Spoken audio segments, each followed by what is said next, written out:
this is a very surreal experience for me because it's, I think, 7 or 8 years ago that I last saw this film, and so it's a stranger to me. I'm listening immediately to a sound landscape, which is one of the most interesting parts of this movie is the way that the opening evolved. We had no money for our title sequence, and we were reduced at the very last minute to trying to think of some way of pulling together certain ideas that we wanted to promote in the film, and not least the notion that you understand the film very quickly and you understand the language, or you have to indicate to an audience a sort of language that you're going to use and a way of viewing the film. And because this film has an extremely fragile and brittle narrative, if it has any narrative, it's a more of a poetic collision of events, and that's partly due to the nature of the novel that I adapted, Michael's novel. And I remembered that towards the end of the shooting in Cinecittà in Rome, I'd done a roll of B camera while we were doing some effect shots in the main stage at Cinecittà, and I'd photographed a painter making an image of a cave drawing that Kristin Scott Thomas's character Katharine was going to be painting at a certain point. So it was an insert shot, but it was a very beautiful moment because the artist, a Roman artist, had such a fantastic delicacy, and it also seemed clear to me that the ground of the painting had a colour tonality which made it feel something like the desert. And in despair, Walter Murch and I, when we were thinking about how to open the film, went back and examined the footage and remembered that we had this insert shot of the body being painted, and it gave us an idea that we could use it to begin a series of transformations, to say that this film was going to be fluid in the way that it expressed itself, that an image could be one thing and then something else, that it would also be a film which would move from the intricacies and intimacies of a body to landscape, and that one of the particular characteristics of film is that its syntax enables you to move shot by shot from close-up to wide shot, from the details of a woman's neck to the landscape of the Sahara. And so we started to play with the idea of indicating at the beginning of the film using sound that we were in the desert, but actually we were looking at a piece of paper, and then painting a character that would eventually become the shadow of a biplane. And immediately too, because I'd remember when I first scouted in the Sahara, I'd noticed that the desert seen from above looks like sleeping bodies, and again, this sort of erotic nature of the film seemed present in this landscape. And now we're looking at the first glimpse of Kristin Scott Thomas and Ralph Fiennes as they fly over the Sahara, and that top shot was done on the stage at Cinecittà, and then we were out here in the desert in Tunisia.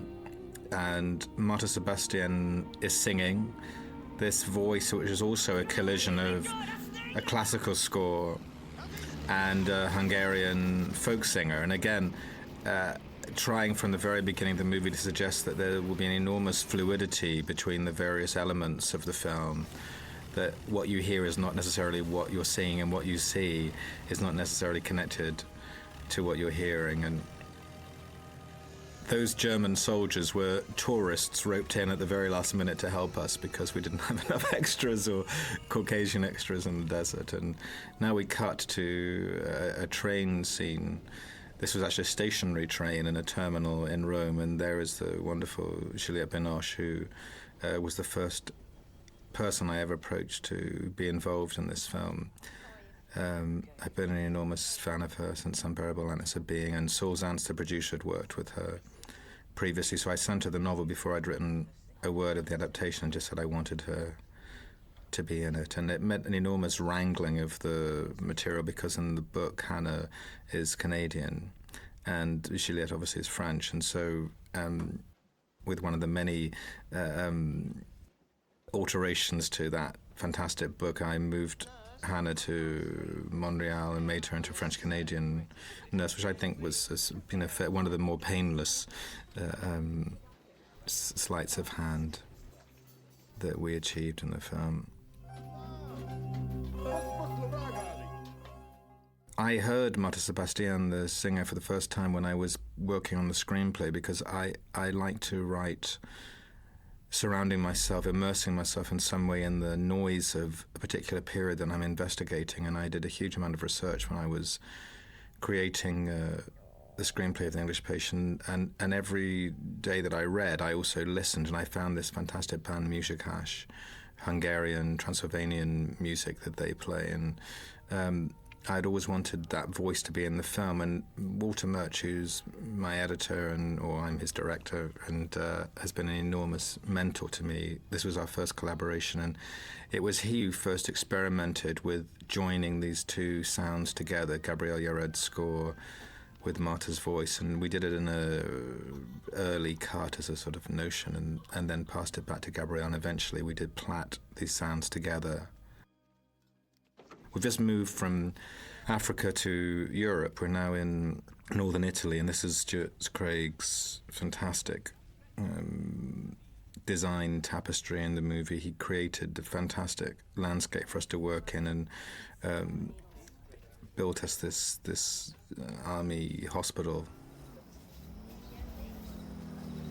Is there anybody from... Part of just an incredible... I mean, I felt that in this movie with John Seal, Walter Murch, Anne Roth, Stuart, Gabrielle, that I started to put together a team of people who were better than me in every possible respect, and were going to dignify any idea that I had, and also push me towards the scale that the film required, to think as broadly and as ambitiously as I can. And that's Saul Zantzer's particular alchemy, I think, is that he's a fantastic enabler, and he encouraged me from the get-go to work with the very best people I could find, and not to sell myself short, and also to encourage me to believe I could make a film that would be important and valuable, and persuaded me that I wasn't a miniaturist, because obviously the work I'd done prior to this had been incredibly small. I was a playwright turned screenwriter turned rather unconvinced and perhaps unconvincing filmmaker, and this was the first time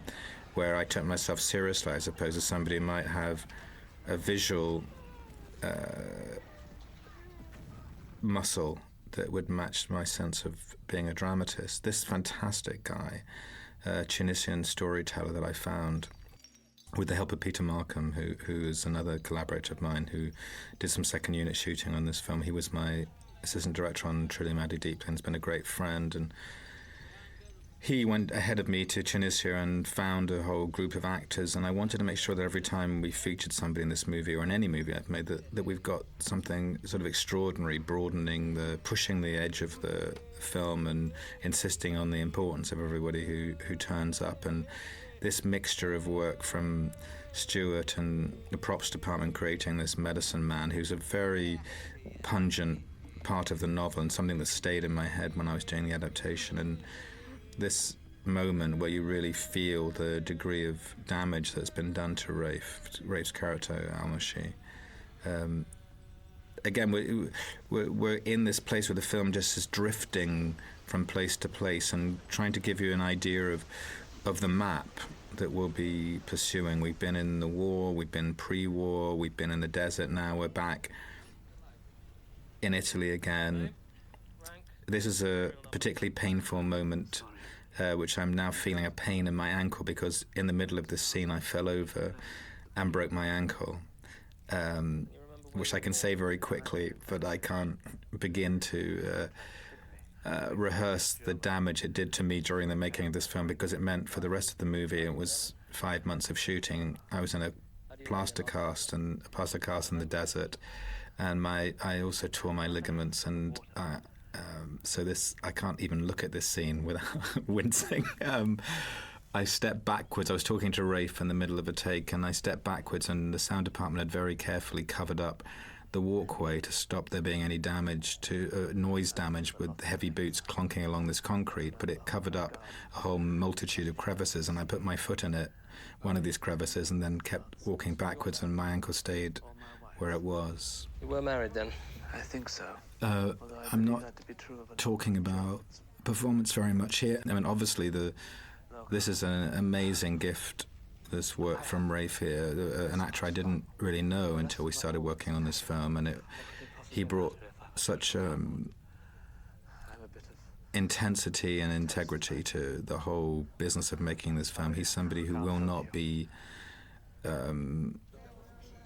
moved off the dime of his determination to make every moment count and to invest this character with dimension. And there's something, Rafe and Juliette had worked before together and were friends.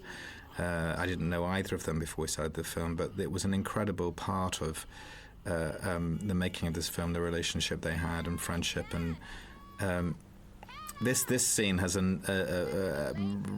evokes some particular memory, which was at the end of 3 days of shooting with this team of actors and with a lot of American Army volunteers.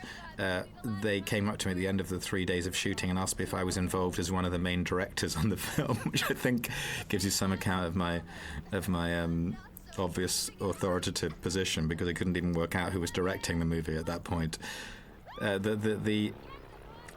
The organisation of a scene like this, we're shooting in Tuscany at the moment, was sort of magical to me. A very complicated scene, and created really a lot with the help of Alessandro von Norman, who was the line producer on the film, now dead, a great father figure to me, a magnificent man who was Fellini's production manager, line producer, was the sort of prince of Italian filmmaking, was in La Dolce Vita, just a magnificent human being, and he made this whole project seem much easier than it had any right to be, and enormously important, charismatic man. Sound plays an enormous role in this film, and Walter and I both are obsessed with how sound features in the film. You hear these funny buzzing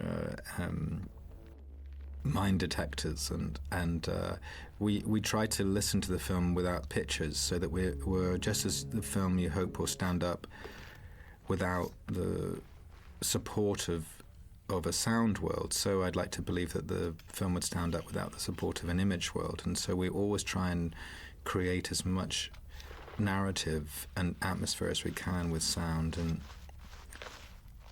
this is Naveen Andrews and Kevin Whately. Kevin is a great old friend of mine. I started writing for television on Inspector Morse, and he and I became great friends during that particular episode in my life, and I wanted him to play a role in this film, and he very kindly showed up and helped for a couple of weeks and was a great, generous presence to us.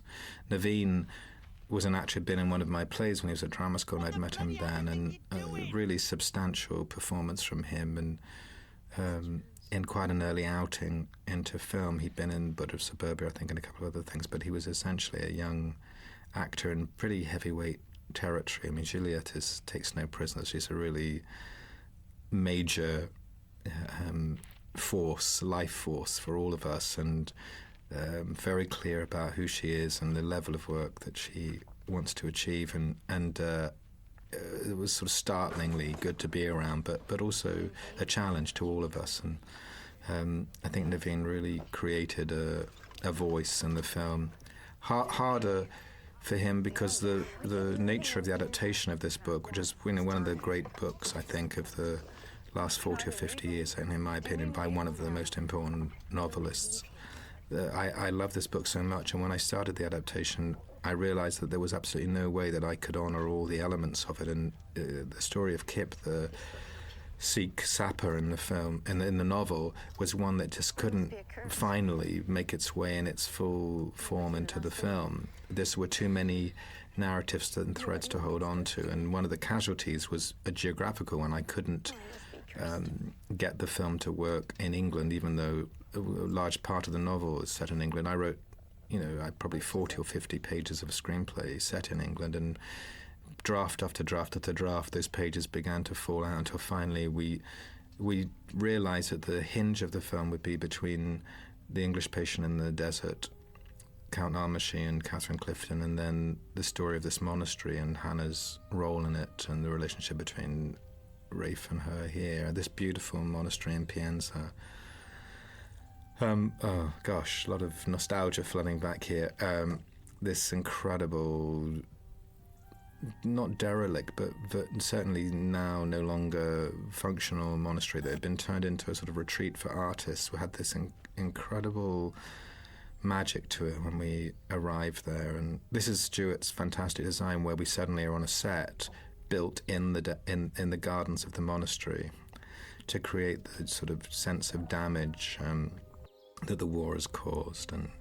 But this is a piece of building on location, which was a real lesson to me that in film you create everything, and it doesn't matter where you are, or every part of this. The geography in this film is sort of slightly wrong. We go to cathedrals which are meant to be in Arezzo, and they're in Montepulciano. We go to interiors that should be the Sahara, which are built on the sands in Venice, on the Lido. The only difficulty with this fantastic monastery was that there was no distant vista of it. Although you see, we make a little attempt to get it in the background there between the lorry and the camouflage net. That's actually a piece of set, trying to just keep us in relation to the monastery. But Stuart Craig always mourned the fact that we didn't go to a second or third location to create an exterior for the monastery, because it really had no vantage point. It's slightly buried in the hills of Florence, and but just this was an ambitious and large-scale project with an extremely limited budget, and so it was like making a very long independent movie, a low-budget movie. It just happened it took us a long time to collect it. So the money we spent, I think it was $27 or $28 million, was spent traveling and shooting, and not on anything else. It was poor cinema in the proper sense, that we made do and used our money to get everything we could onto the screen. We've popped intermittently here between the real monastery, and now we're on the set in Cinecittà in Rome. Fantastic place to work, a fantastic studio where I've gone back to several times subsequently. And so, we're moving from being in Tuscany, when we look out of the window, back into the studio, and that fantastic ability of film to persuade you. I hope, at least in this film, we do persuade you that we're in a place where, in fact, often you're in fragments of set, of location, of design on location, but everything is created, and that gives you this enormous ability to make everything coherent, because rather than accepting the world, you try and create a world, and a world whose colour and values all contribute to the same single idea. One of the hardest things when you're making a movie like this is to try and have everybody making the same film, and if you're creating it, it's much easier, because you're not having to also persuade nature to cooperate, or the architecture to cooperate completely. And this is a film really which is essentially a collective creation. What about your own book? My book? This book, which is now in my study, the Herodotus, was the subject of enormous debate, how to create this. In a sense, this is the book of the film, and everything that the way this book works, its fragments of ideas, its pictures, its elements, were the lexicon for the whole film. We saw it as a sort of paradigm. Everything that was in the book would also tell us how the film would work. And I'd written a series called The Storyteller for NBC and Jim Henson's company, who, by the way, contributed to Rafe's prosthetic look. They designed that for me. In The Storyteller, essentially we tried to find some format whereby there was a narrator, and through what the narrator said, we went from time to time, we went from location to location, using the device of a single person recounting a story, and from that story going off into some of the scenes that he described. And I realized subsequently that what I'd done here was to create a kind of more grown-up storyteller. So this book, which is rather like the beginning of Pinocchio, when Jiminy Cricket opens it and off we go into the story. This is the sort of Rafe Fiennes Jiminy Cricket moment, because he knocks the book over, and in some ways we get down to the nitty-gritty of who this mysterious person is, because it's all there in this Herodotus book. And Herodotus had a sort of his day in court after there's lots of reprints, lots of new editions. And here we go, and we've already seen a couple of the key clues of the film, Christmas cracker, photographs, maps and drawings. This was another Tunisian storyteller, fantastic man, and this tiny episode here was originally an endlessly long scene, which I was very proud of, which was a story about how to capture an ostrich, which went on and has a certain irony, because there was a whole sequence with a real ostrich that was generated by this scene, which involved Katharine Clifton as well. But here it's reduced to just a couple of drawings and some looping, some post-sync sound, because we ended up with a 4.5 or 4 3/4 hour cut, and notwithstanding the fact that a lot of people thought this film was much too long, in its final version it was a lot longer than when I started, and so there are an enormous number of compressions and conflations, and this post-sync world, which I'm currently in on Cold Mountain as I'm sitting here commentating on this movie, is a great opportunity. It's like a sort of big Band-Aid box. You can cover up all of the joins and rewrite sequences to try and make sense of what the film is, the difference between what you thought the film would be and the film that you've made, which is often a big journey, because, as Walter says to me, stop telling me what you thought the film is and look at what you brought back to me. And I brought back a particular film, and it involved, as I said, a great deal of surgery and amputation. And so the post-sync world, where you rewrite and revoice certain sections, can help you cover up some of the grazes and bruises that you've created. Here's Kristin Scott Thomas, who I think is magnificent in this film. Immediately into this strange, taut, arch relationship that she established with Rafe, brittle and so English, both of them. Platonic love, filial love, quite different things, really. And Colin Firth. The sort of principal ideas of the film are getting expounded here in this scene, which was... This scene is a perfect example of looping. It was originally about something else, and what I did was, because we're often in a long shot, I completely rewrote the entire scene subsequently. He can make aerial maps of the whole route. When you see the characters talking on screen, then they're saying what I originally wrote. When they're off camera, every single thing is different.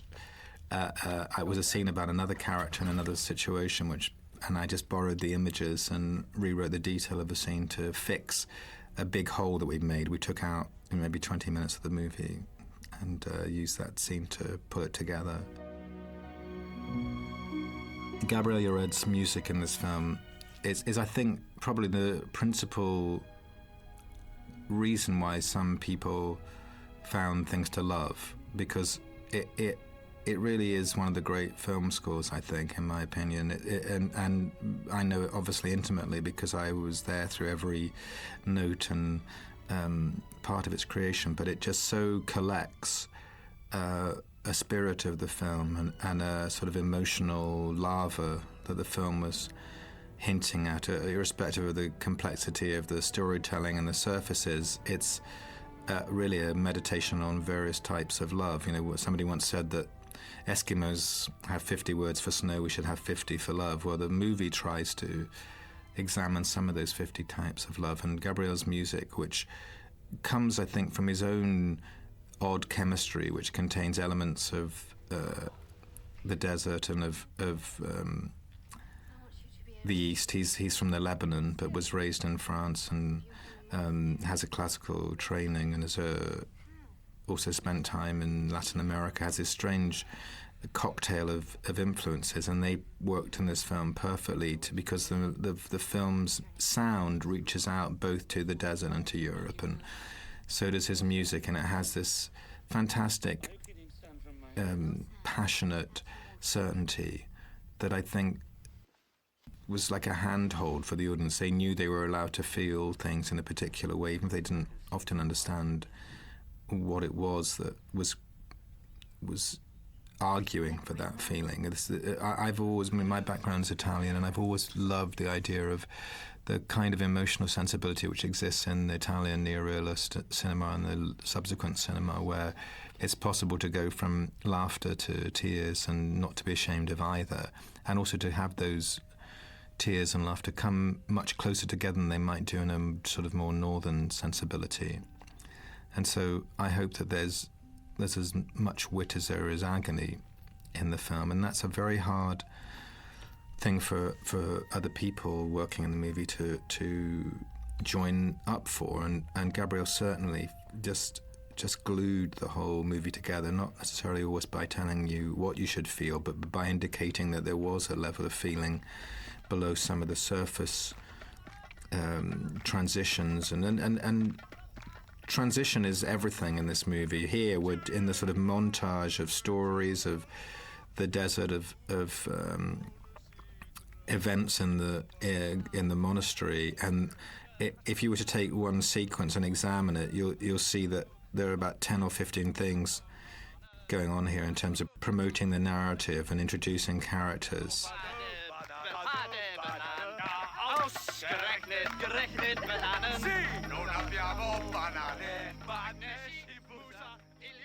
This wonderful group of actors, the International Sound Club, but you see that we were trying to pull the relationship between this book and elements in the book and this determination of the English patient to understand his past with the past itself. And so as Juliette reads, it takes us back to Kristin's recounting of the same story. Cangeles tells Gyges that the Queen has the same practice every night. She takes off her clothes and puts them on the chair by the door to her room. I think in many ways, in this movie, everybody sort of announced what they were interested in doing in the movies, the people who participated, and Kristin, I think, suddenly emerged as a real leading lady and wanted this part very, very badly. She wrote me a great letter which said, "I am Kay in your film," which was an echo of a line in the novel. And she comes from a background where she's had two fathers, her real father and stepfather, both of whom were killed in plane accidents.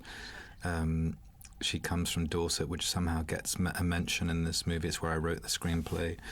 And she had a real connection to this woman and knew it, I think, sometime before I did. And I kept meeting other actors and actresses and then coming back and thinking that she wasn't necessarily the right person, but she was the only person who ever stayed on any list that I had. And thank God that she knew she was right, because it's hard to imagine this movie without her.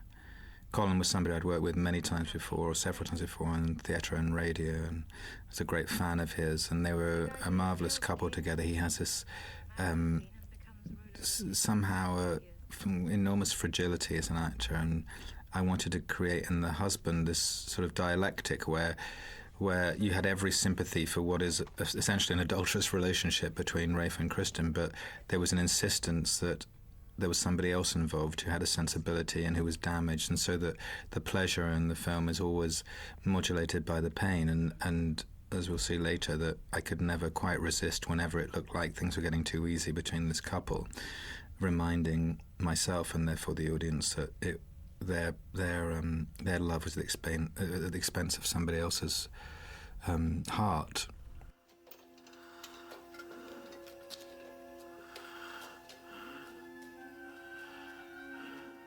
These transitions obsessed us on the film. It seemed to me that the book's beauty was that it moved so seamlessly from place to place and time to time. And, film is a bit more lugubrious as a medium. It's very hard to deal with quite simple things which exist in a novel. If you say in a novel, "Every day it rained," that's every day it rained, 4 words, 5 words. In a film, to get that continuous present, as it were, is almost impossible without, quite complex use of the syntax. But on the other hand, its ability to move is its most beautiful characteristic. The fact that if we cut from this close-up of Juliette now to the desert, the mind's eye has been taught to make a connection between those images, just as it makes connections between close-ups and eye lines and landscapes, and it can just the viewer's eye is so sophisticated in how it puts information together, and we really exploited that sophistication in the way that the movie moves between period and tense. And that was, I think, finally the film, the thing we're most proud of in the film was that it did manage to journey so far and through so many different periods without, I hope, finally completely befuddling its audience. Willem Dafoe, great actor and great man, brought a very different acting characteristics and style to the film, really the one American actor with a significant role in the film, and brought a different sensibility to us, although the fact that he's a theatre actor first and foremost was enormously important to me, because the way that I work with actors and the way that I'd been taught to work with actors was through the theatre. And it's harder always if you work with actors whose experience is entirely on film, because rehearsal and preparation are often very different for them, and neither better or worse. It's just a very different take. And I wanted to prepare this film a particular way. We rehearsed for some time, and Rafe is very much from the theatre and wants to prepare and explore the character beforehand, and wants to know a great deal about what he's going to do before he does it. Some American cinema actors prefer to be finding the film as they go along, and often that makes for an enormously impressive performance, but it's quite hard nevertheless for other people to know quite what they're working with. Here we had a real coherence in the performances, I think, and that comes from the generosity of the actors involved, and also from the preparation that we did together. He's Canadian. Why are people always so happy when they collide with someone from the same place? What happened in Montreal when you passed them? Part of this film is connected with connections that people make in times of war or in times of remote geographies, where the fact that you fetch up in the same place gives you this entirely specious camaraderie, which can become, I suppose, more real than genuine camaraderie. And because it's a film which explores the notion of boundaries and territories and nationality and who belongs to whom, and whether it's, better to portray your country or your friend. Gently. I was intrigued to have Almásy articulate this idea. It's also a great failing of mine. I come from the Isle of Wight, and wherever I go in the world, if I meet somebody from the island, I'm always overjoyed to see them, whether I know anything about them or not, or like them or not. And I'm often teased for my rather stupid allegiance. All over. But nevertheless, it's true of all of us, I think, that we are tribal. And even though the film is constantly trying to advocate the dangers of tribalism, then reality is that when it comes down to it, however small the world becomes, the reality is that we just choose to make smaller and smaller connections. So that even though the film is arguing and advocating a boundary-free, nation-free, nationalism-free state of mind, it has to acknowledge, too, that we are all prisoners to tribalism. Hana thinks you invented your name. And you've forgotten yours. I said that no one would ever invent such a preposterous name.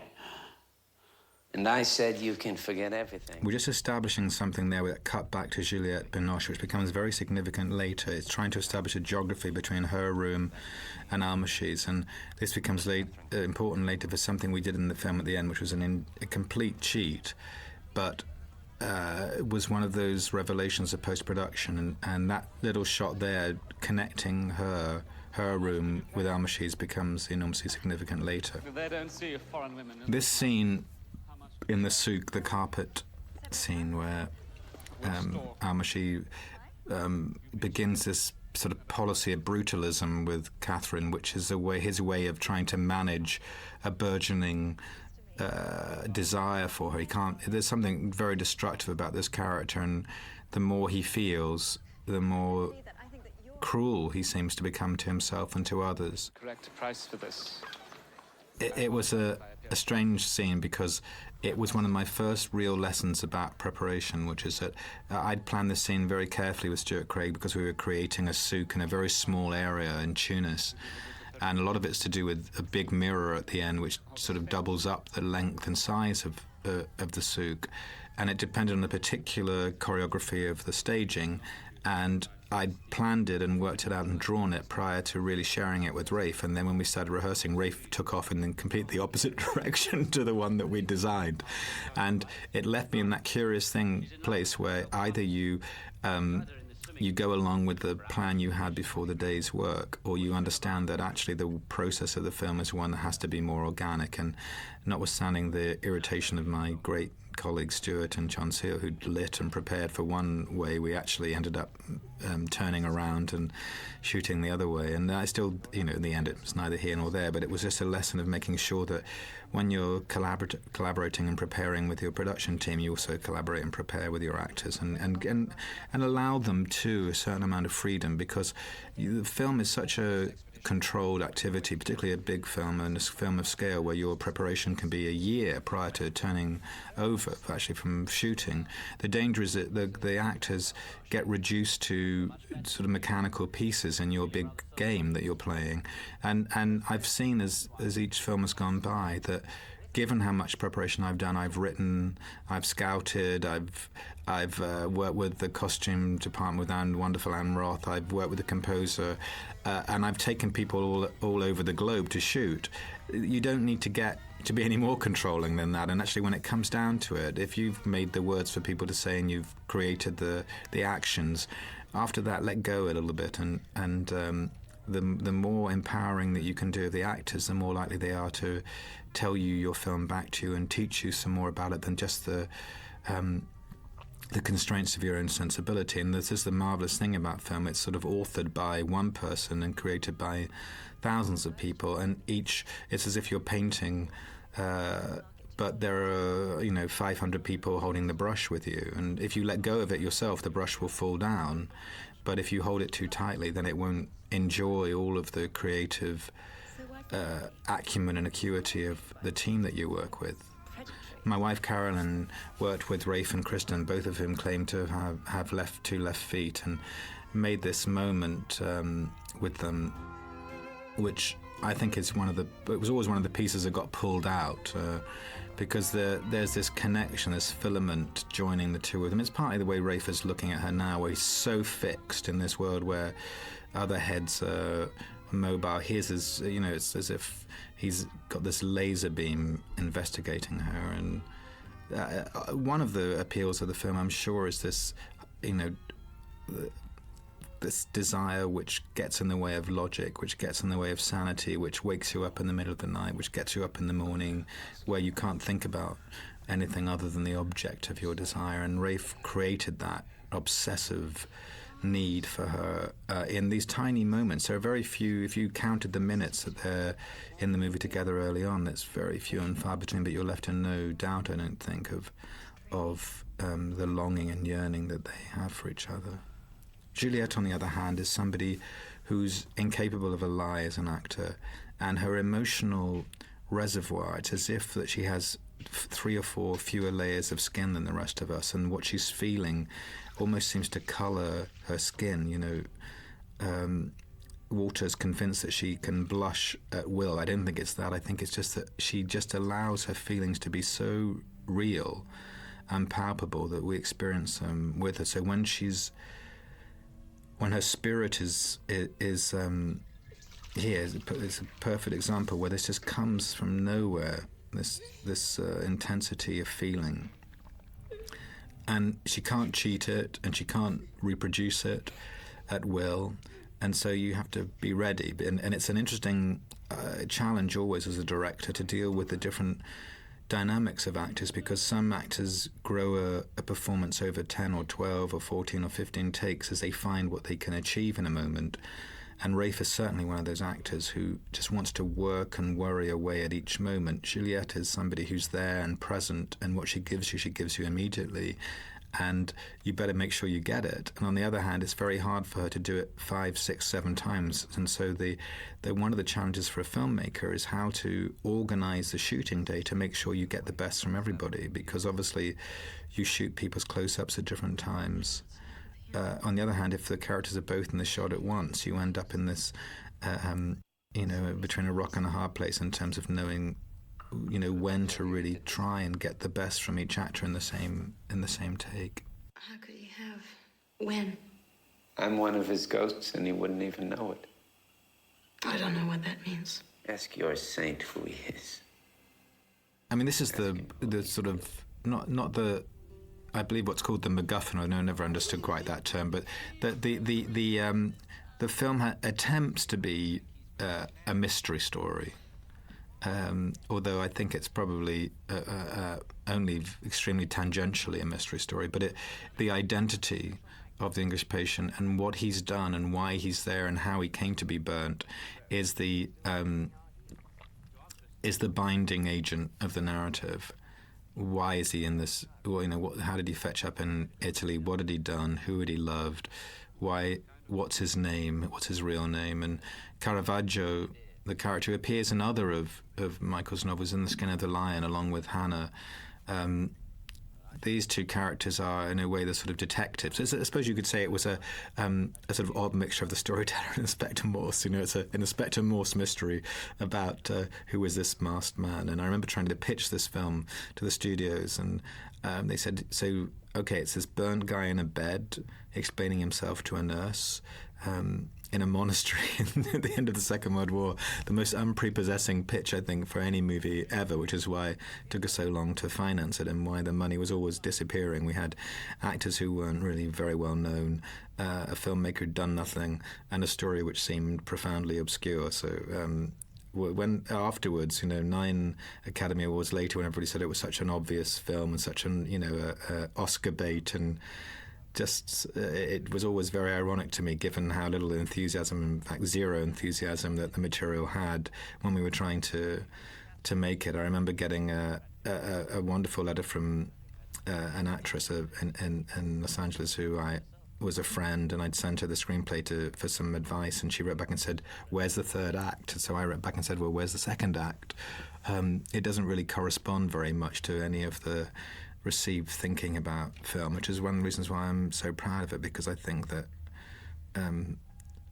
film is only interesting when it pays absolutely no attention to rules and what's supposed to happen in a movie, and it's always most interesting in the great films, and after all, you only try and make the films which correspond to the sort of films you've liked yourself, are always the films which are distinctive and bear the mark of a particular voice. And so I try to find my voice in this film and my own sensibility and pay attention to it. And we're just moving all over the place. I mean, it's interesting, not having seen the film for so long, just to be reminded of how briefly we are in particular locations and time, and yet there is an overarching sensibility at work. And I suppose it's this carried from mouth to mouth, Michael's story into my sensibility, because I think the film owes as much to my own particular concerns and obsessions as they do to this great book. And Italo Calvino said this great thing that the story is only beautiful in the way that it's retold. I think that's a terrible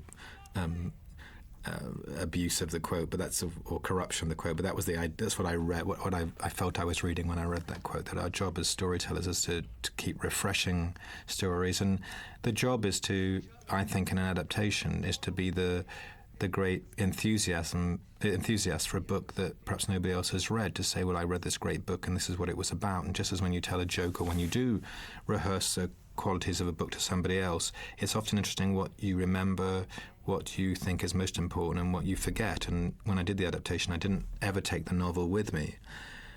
And so it's really the sum of what I think was in the book, coupled with my own particular interests and obsessions at this time. I mean, obviously I have a great fascination with Italy at the end of the war, because it was just after my father had left Italy, and part of the research for the book was really trying to find out what his life might have been like. He left Italy in 1939, but certainly to try and sort of catch up with my own past, and also the fact that I'm from an immigrant family, and so is Michael, a Sri Lankan, educated in England, brought up in Canada, and there's a sort of distance from nationality in the book, or a dislocation from it, which informs his sensibility and informs mine. Here I am in Italy making a movie when I'm not really Italian, and my Italian is terrible, but when I'm in England, I feel entirely foreign somehow, and displaced. And even growing up on an island gives you a sort of double glazed dislocation. He wears a turban. No, he's Sikh. If he wears a turban. And there's a fascination with what it is to be English, because I've never quite understood it myself. And Almásy is also, as we discover, a faux Englishman. And also, like many people who are not English, his Englishness is somehow more pronounced. My in-laws are from Hong Kong, the Chinese people who live in Hong Kong, but who've been educated with the sort of best that England can offer, and in many ways are much more English and have much more the gravitas of the English than the English do themselves. No, we can't.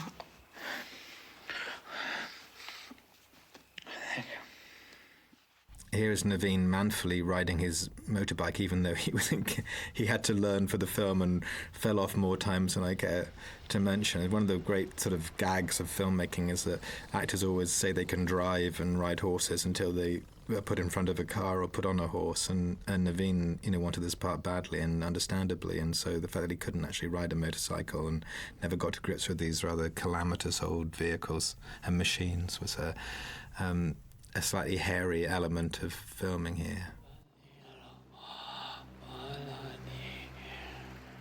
These fantastic Ford trucks that we had, which these shots are remarkably like, thanks to Stuart and thanks to the whole production team, remarkably like the photographs which exist of the real Almásy's expeditions and of those early desert expeditions that were made. And What is it?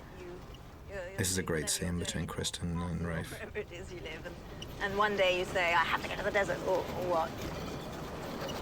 I once traveled with a guide who was taking me to find... That line is a line I read in a journal of an explorer.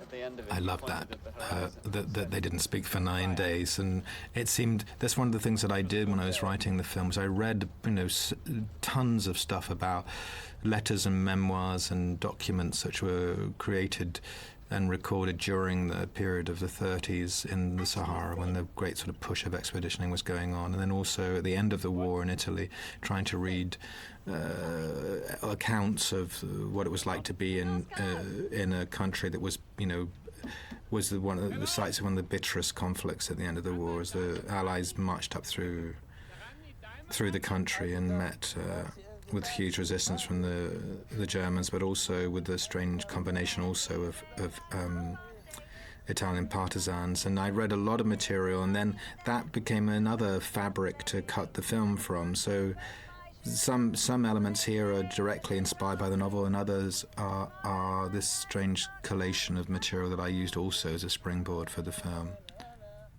This is my driver, who makes his film debut here. He was such a fantastic guy, and he looked after me every day, and particularly with my sort of crap ankle.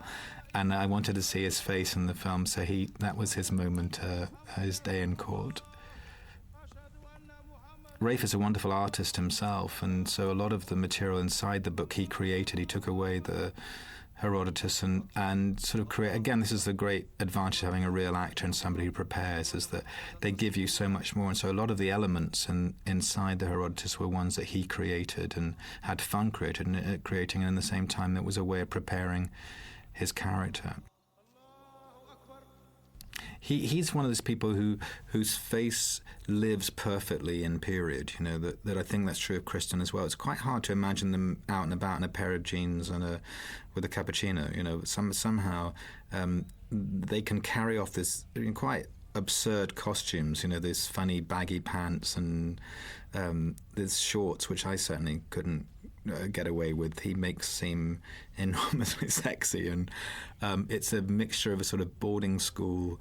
He looks like he's out of sort of Just William book, but by the same token, there's something incredibly masculine and sexual about him. This is that great thing that Stuart Craig taught me, is that you can do anything in terms of images. And we've walked from an exterior of a cave that we created in the Tunisian desert and onto the stage in Cinecittà, fantastically seamlessly, and that's partly down to him and partly down to John Seal, who has been my collaborator ever since. In fact, I really put together the team of people who helped me make films in the process of making this one, and Steve Andrews, the first assistant director, has been with me on every film, and they're all here and helping me and teaching me as we go along. And this is, you see, some of the drawings which inform the opening sequence of the film, and we later see Catherine painting in her book, and that was where I got the opening.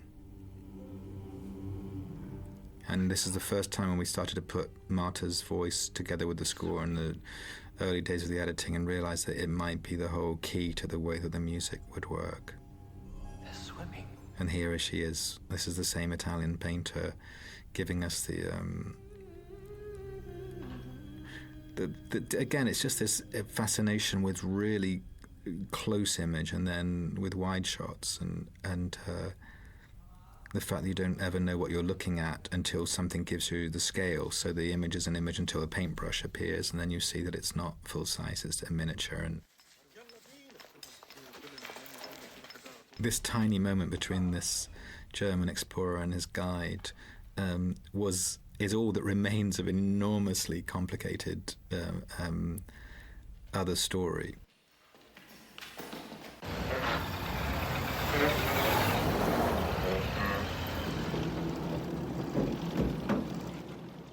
We get into the sort of first part of my experience, really, of doing stunts in films now. Richard Conway, who was a special effects worker on the film, the artist who did a huge amount of work with Dennis Lowe, who's also continued to work with me, the visual effects supervisor. We had to do a crash here, and it was a gimbal that we built up on this dune, and we had to actually prepare the whole road surface to accept this stunt, and very complicated, one go, and goes over this dune. This is the gimbal tilting, and then one roll down. We'd only had 4 vehicles for the whole film, and we couldn't afford to lose any of them. And there was a great deal of applause at the end of this stunt because everything was intact, and we survived. But actually, to get to this part of the desert, I mean, the desert is a desert because, of course, it means a place without real access or any appurtenances, and so to get to this degree of remoteness involved us actually building, I think, about 12 or 14 kilometers of road. But then this actual piece of road for that stunt had a steel reinforcement in the sand, and as I've just learnt on Cold Mountain, be careful of where you go and shoot, because the particular characteristics of desert, of sand and of snow in Cold Mountain, but sand here, is that once you've walked across a piece of sand, it takes several days to repair. And so I remember watching a documentary about David Lean making Lawrence of Arabia and ending up having a kind of breakdown. And those tracks there, for instance, were there when we left. And so you can't afford to make a mistake, or all you need is somebody walking across your set, and it's ruined for days. Let's get all this stuff off. I'll stay behind. The odd thing about this film is it looks like everybody is in what we think of as desert temperature, which is extremely warm, and indeed when I was scouting it was often over 40 degrees centigrade. When we came to shooting it was profoundly cold, and poor Rafe and Kristin shivered their way through the film. And this beautiful light here is not the light of heat, it's the light of extremely, extremely cold weather. And I've never been as cold, I think, on any movie as I was on this one. But here you see the tracks, and I just say one thing to you, which is if you're thinking of making a film in the desert, don't bother. Because notwithstanding all its glory, it's just a nightmare. And here I was with my ankle bound up and trying to not walk across the set and ruin everything. And every time somebody moves, the indentation of their movement. The nature of film is repetition. The nature of the desert is to resist repetition of anything. And we got to know and hate these particular row of dunes. We often had to completely pick up sticks and move to a whole new area of the desert in order to keep working. There were, if you'd been around this area when we were shooting, you'd see this constant process of movement and repair, and this picking up these little tunes and these little working areas and trying to reproduce them in some way somewhere else and moving these vehicles without leaving their tracks again. It was just a nightmare. Too good. I should feel obliged. So cruel, this relationship, and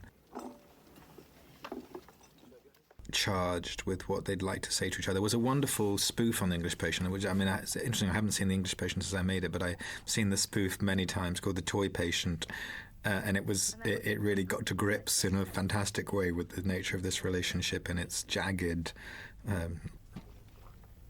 clipped characteristic.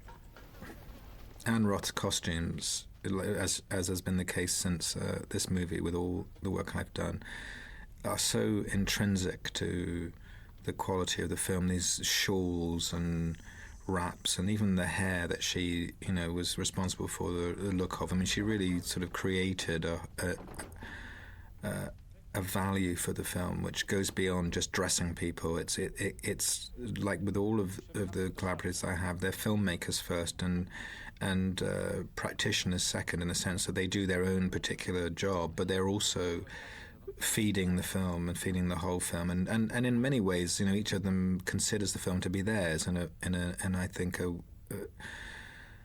with a force that really obtains throughout the whole movie. So you get a collection of filmmakers rather than a collection of servants servicing one person's idea. So the quality of the film owes as much to her as it does to me and as does Stuart's work. This is a great scene, I think, in terms of just analysing what's going on here.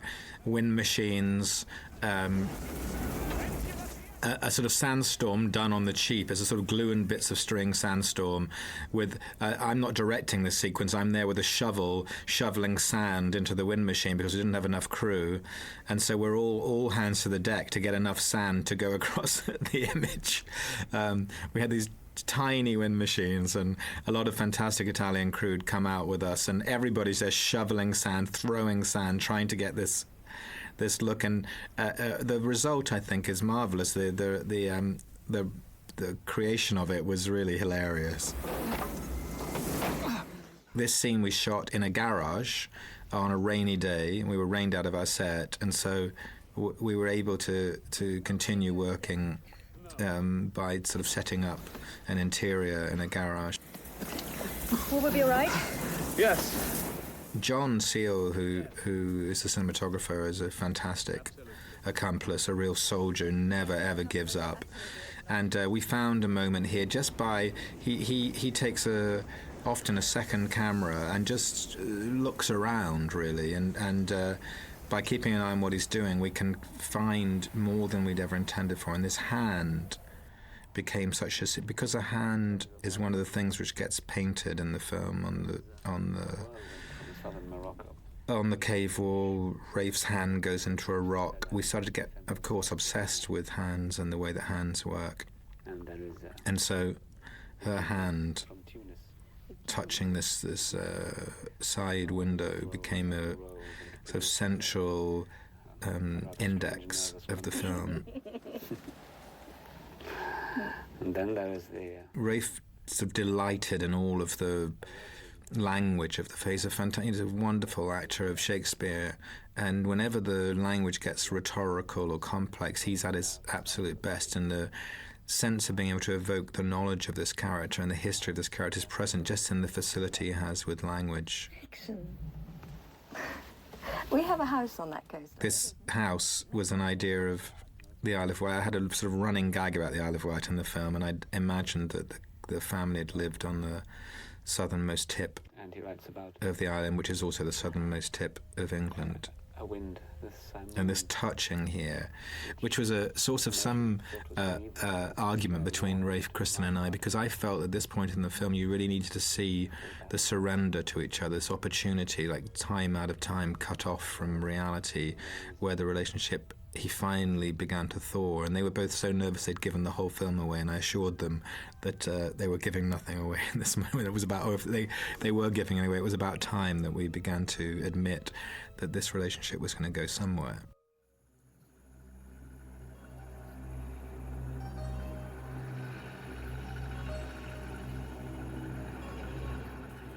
again, just to do more than one take here, it's an absolute nightmare. And in fact, we degraded the sand so much that we were able to get away with this run up the hill. Of course, you can see again Kristin's footsteps and the difficulty of repeating. And also just arranging the logistics of the desert, because getting a cab, that truck to go by and get them in the shot at the same time and orchestrate how far away they had to be. So you can see that the flare's going up, the truck's already gone too far past, because it's just very hard to coordinate everything because the journey speeds. I mean, film often gets down to the most mechanical constituents of how to get everything to be in the shot at the same time, and the more unwieldy the elements, dunes, cars going along on quite mysterious surfaces, flares going up in the air, makes the ambition of the shooting, it always challenges it. I should like to have them. I should be honored.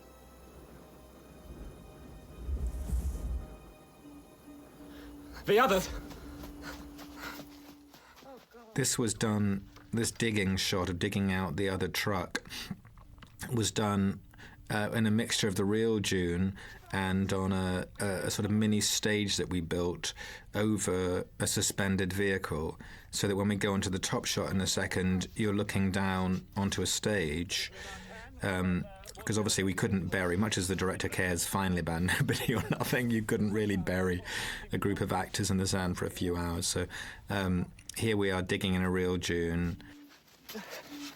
There's also a plan. And Rafe so valiant here because there was a buried door here with glass, and he put his hand in and just cut his hand to shreds, and then spent the rest of the scene dealing with the fact that he had an enormous gash in his hand. This now, he's putting his hand in and he cuts his hand very, very badly. Now we go down over the top and we're on the stage, and there are actors in that very sort of complicated little sequence. And this is the weird thing about film, is that the simplest things can become enormously complicated to achieve, and particularly if you don't have real financial muscle. The more money you've got, the easier these stunts become. The less money you have, the more as I say, it becomes glue and bits of string productions. And I think a lot of the fact that we're mostly British filmmakers, Australian filmmakers, and a lot of my crew is Australian and then Italian, means that we're used not to having the resources of a real Hollywood movie. And so the solutions, there's always a solution, and it doesn't always have to be the most expensive one. And what I've realized subsequently is that the money just makes for sanity rather than for any particular difference in what gets on the screen. It just makes life a bit more simple.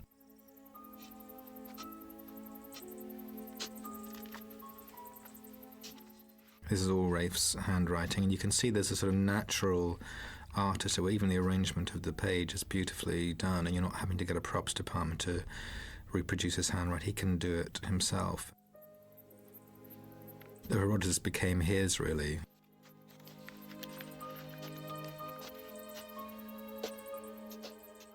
There's the K that echoes Kristin's letter to me, I am K in your film. Catherine! It's just so funny going back to this film so many years on and realising that I couldn't tell you what is going to happen next in this film. I feel like I'm watching it for the first time as well. I have a thing about flares. I've just realised in Cold Mountain there's a big series of events connected with flares. There's something sort of magical about how light is created on faces, when you see its source. Very hard, Mo Flam, who's the gaffer we work with, American gaffer, just to get this shot, to get a bit of light on those dunes, it was a huge to-do. And often, the work that goes into a single night shot is really terrifying, how many lights and hundreds of people you require just to get some exposure on the negative. And the marriage. Is that a fiction? No, the marriage isn't a fiction. I love when I'm writing to try and find ways of putting the scene under pressure. That often if you've got a love story and you've got two people, if you just have the two people in a way outside of the pressures of a real life. They can say whatever they want in the metabolism that they create. And it's often rather flaccid. But if you can place the critical moments against something else, so here the rescue is occurring just at the same moment as they're finally connecting with each other, it's much more intriguing. It sort of adds a tension to the writing and then to the performance. So rather than telling the story horizontally, it's always more interesting to stack the story up so critical narrative things are happening while characters are trying to grab moments of intimacy. It always seems to work better, and I do it more and more in the film, trying to make more than one thing happen at the same time. Because you're reading it too fast. Not at all. You have to read Kipling slowly. Your eye is too impatient. Think about the speed of his pen. What is it? This piece of literature sits upon so many other pieces of literature, and that, you know, it is a sort of reading film as well. It's a film that loves books and words as much as it loves images. That's my background. I was an academic, and it's the background of Michael, who you know, is writing a sort of palimpsestic book over other documents. And so Kipling and Candylus and Gyges from the Bible and the Herodotus are all sort of playing their part here. It's a film which is in love with books. Every household in the city as tax, then melted down. Then later they fired the cannon at my people. Comma. The natives. Full stop. What exactly is it you object to, the writer, or what he's writing about? What I really object to, Uncle. I mean, obviously, Michael, it's fascinating to see to try and work out the skeleton of a book or its DNA, because, you know, Michael's present in both parties here. You know, he is a brown-skinned man with a particular view of the Commonwealth. But he's also English in his education and his sensibility. And so I feel the dialectic of the scene of his brilliance with language and his knowledge of literature fighting with the position of the colonized, and some of the sense of exploitation of the third world countries of Britain's colonies in the war and of course, in other periods. It's a complicated dynamic. Well, I'm indifferent to cooking, not Hannah's cooking in particular. Have either of you tried condensed milk sandwiches? They're very good with salt. We're back in Tunis now. Although I think in the course of this scene we now move seamlessly to the Lido in Venice. This is actually the Death in Venice Hotel in the Lido. And Stuart, you know, I was never convinced we could do this, but we could never find a real Shepherd's Hotel. The one in Cairo was burned down.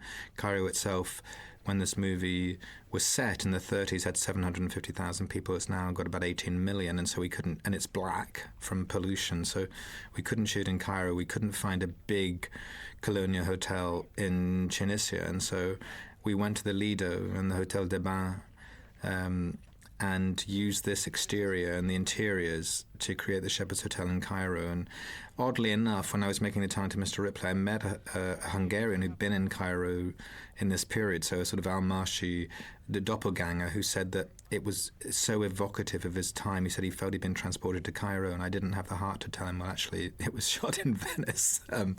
But that, again, is the strange, you know, magic of movies. Thank you. We thought it was Cairo, so it became Cairo. And there's wonderful pieces of architecture that Stuart put up. You know, behind those frontages there is not the Nile, but the canal around the Lido. This is a stage piece of work, and Stuart designed this sort of slatted, I can't remember what the name for them is, but the sort of very sort of archetypal Egyptian colonial sort of Venetian blinds here that gives you this sort of slatted light, and that John exploited. And we'd actually shot this at the very end of the film. It's sort of the way that film making phrases itself, so that you often do the most important scenes either at the very beginning or the very end. The end is better to do them. But it's sort of hard for the actors to go back to the moment when they first make contact with each other.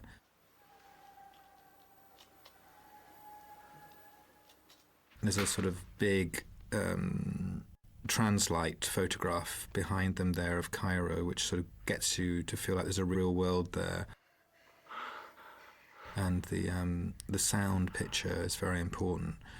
You're sort of evoking, there's the call to prayer going on, which we used again and again, because I love that sort of strange sound. And here, this dress that Anne Roth made, because we had to keep tearing it again and again, so we had 6 of these dresses. And again, this is about, you know, for many types of love, this is the love of desperation and carnal love. And I wanted to turn it on its head a bit, and so I had this scene of him sewing immediately afterwards. First of all, you rip the bodice apart, and then you sew it back together again. And I felt that it was just this flexing of tone that really interests me.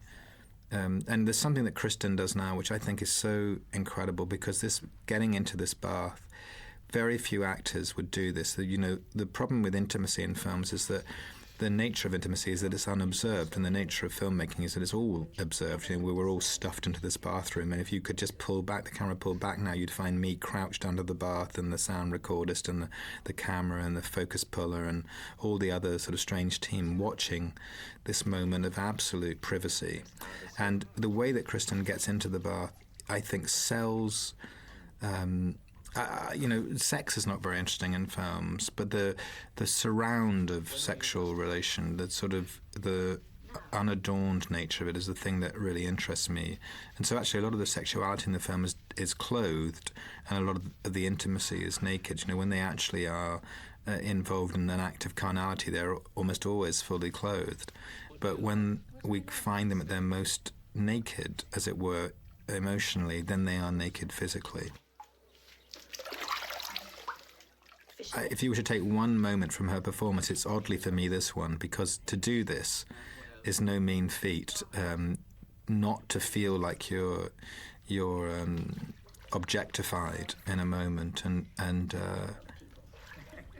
they're wonderful in the scene. Walter pointed out to me when we were in the cutting room that I have a real tendency, and I think it's a quality or a vice depending on where it comes in the movie, that I can't allow one tonality in a scene to obtain. So this is a moment of one of the very few moments of love where it's uncomplicated between them, but I can't let it go, and so I do this little rosary of likes and loves.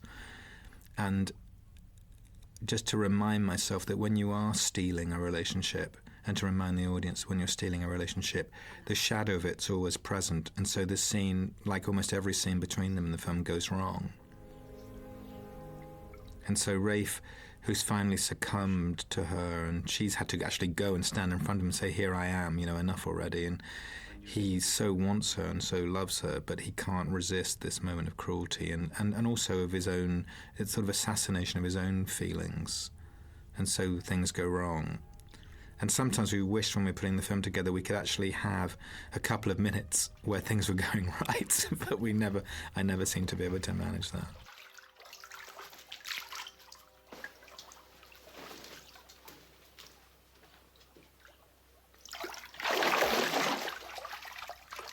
Who is this? Don't you recognize me? Is it you? So fat.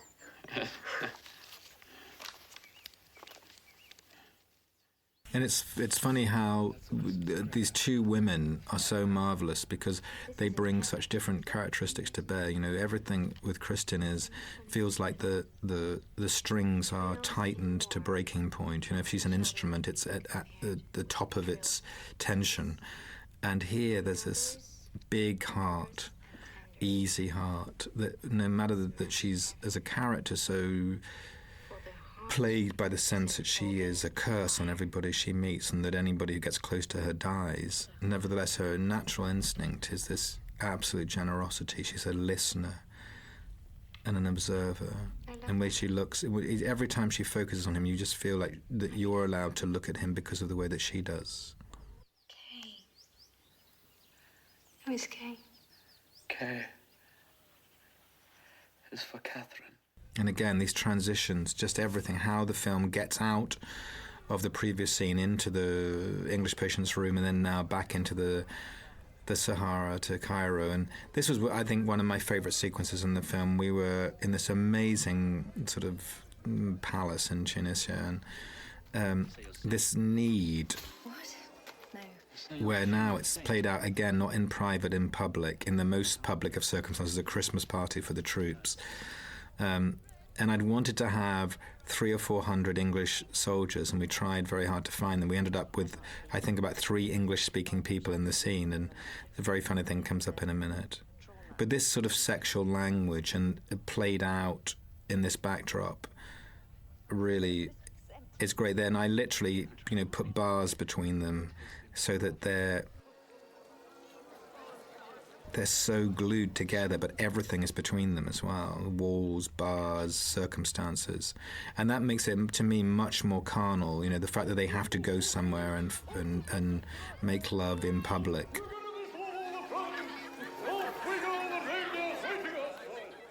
Fascinating to me. Betrayals in wartime are as nothing compared with betrayals during peace. And this as Almásy is writing, and this little assignation that they're planning. No, I'm fine.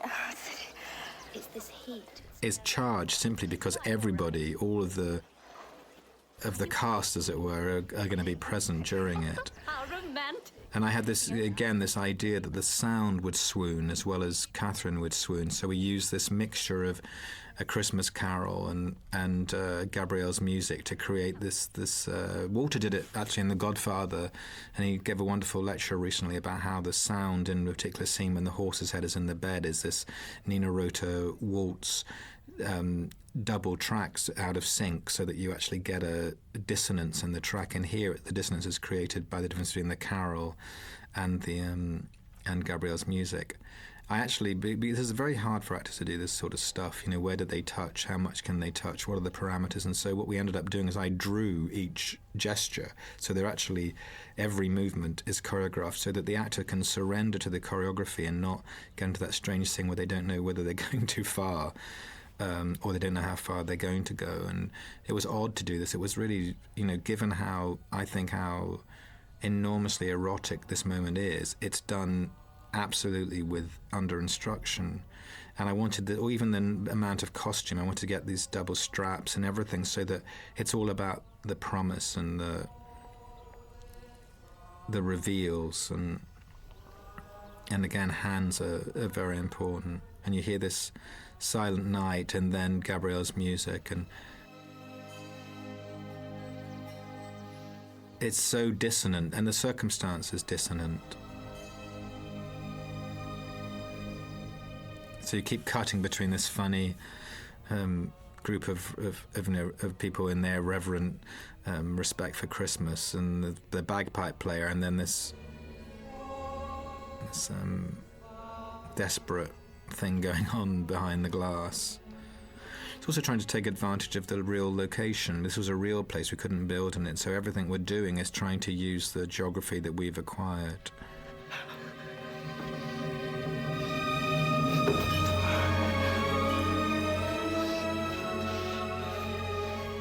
It's something about when you get characters who are so held and so bottled up, when they do let go, the release of it is volcanic. And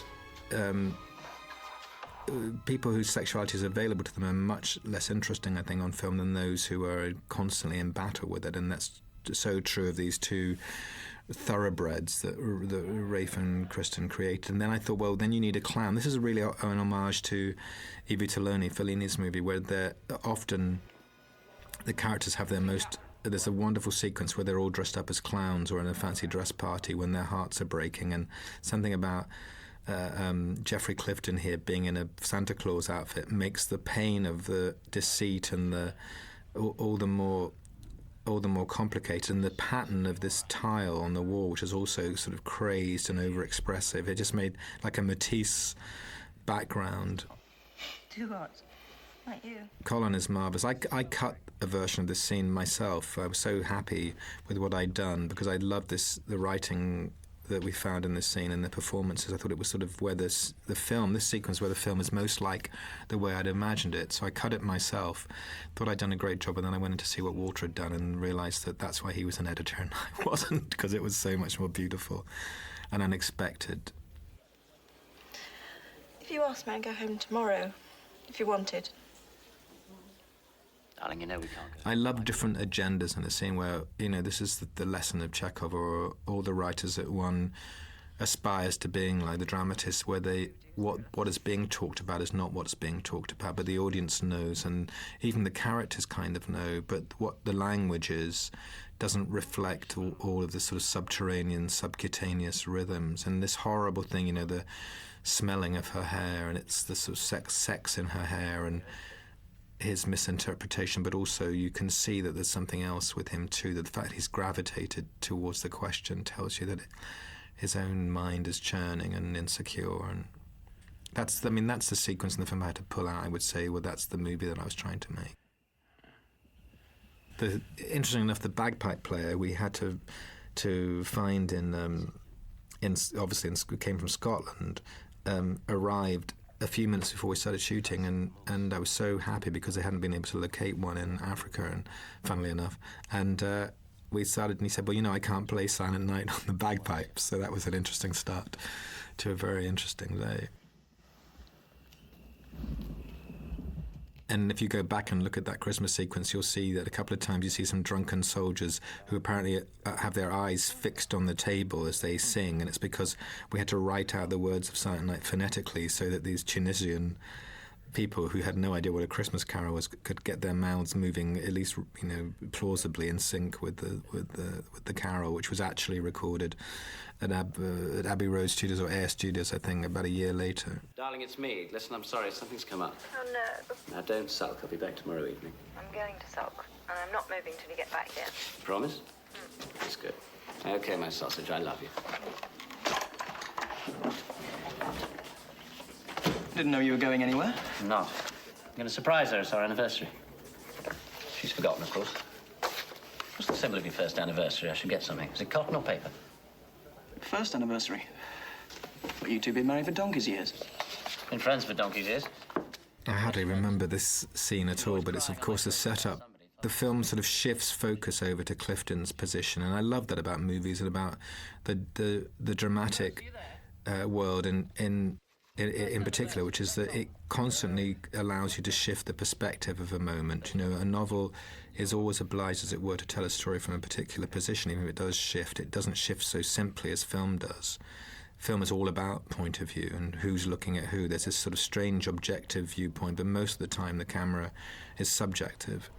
And I love this notion, and I've done it many times in my writing, where somebody goes to surprise somebody else and is surprised themselves. So here's a moment where Clifton goes to surprise his wife on their anniversary, and because she's not prepared for it, her own sort of complex deceptions are exposed. It was also a very important moment to reveal Caravaggio in the other world. We've only seen him hitherto in the world of the monastery, and I just wanted to indicate that there was some final connection between what went on in the desert and why Caravaggio had turned up in Italy, even though he suggested it was because of a prior relationship with Hana. There's another thing going on altogether. And you hear Marta Sebastian now on this record, and this track, Jérusalem, it was something that I became obsessed with when I was writing, and I was determined to have it as a piece of source music in the film, and that's where the whole connection with Marta's voice came in the film, that we actually dramatized it first and then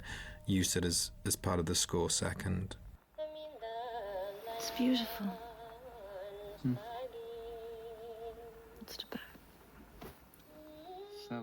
And again, it's just this playing with antecedents, playing with source, because of course Almásy describes what this song is about, but in fact he's trying to talk about himself. And then one day he falls under the spell of a mysterious English woman, a harpy, who beats him and hits him, and he becomes her slave. A lot of, this is a violent relationship in every sense. It always is on the edge of attack, grabbing at clothes. It's destructive. That there are many other types of love and friendship in the film. This is the one which destroys everything. And so they're always hitting each other, tearing at each other. Subsequently, Katharine hits her head in a cinema. It's just got violence and bruising all over it. And here, this is the great illustration of it. Here is the sort of version of the desert on a woman's throat. I love the fact that you can get this close with a camera and then you can get so wide in the Sahara. And I tried always to think of those two polar opposites, the tiniest suprasternal notch, which I think is an entire invention. A doctor somewhere would be listening to saying, what is he talking about? But we always thought of it as the suprasternal notch, whatever it's really called. And the way that the body becomes another kind of landscape of intimacy. Stay tonight. And again, this moment of absolute sort of communing between them, of real connection, is moderated and criticised, I suppose, by the presence of Clifton in his taxi outside. This is not in the book. It's just something that I wanted to because context is everything, contextualising moments and putting pressure on them, and the presence of Clifton outside and this hopeless sort of stew makes this scene work for me.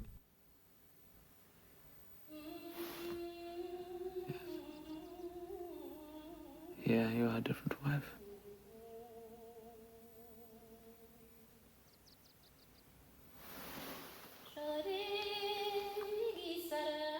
This tonality of sort of sand, which is, picked up by Anne, and the costumes by Stuart, and all of the decoration, and Stephanie McMillan, who's a set decorator, they sort of created I suppose quite literally a sandy look for this part of the film. And this was an obsession. I had these paper hearts, and nobody knew how to make them paper the first anniversary. Props and this is a film of props, thimbles and books and photographs, all of which are like evidence. And there's a great delight, I think, as an audience in just seeing how the evidence accrues, what its provenance is, and so you start off, as it were, with a series of exhibits, and then as the film goes on, you see where those exhibits came from and how they came. Of course.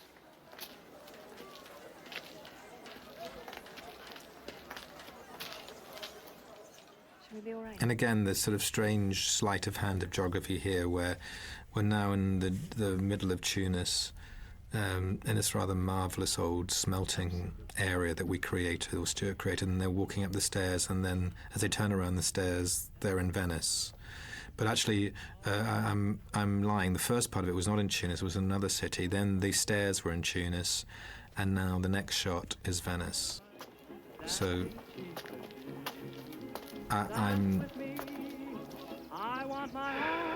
it was like doing, film 101 here, of just how you can put together.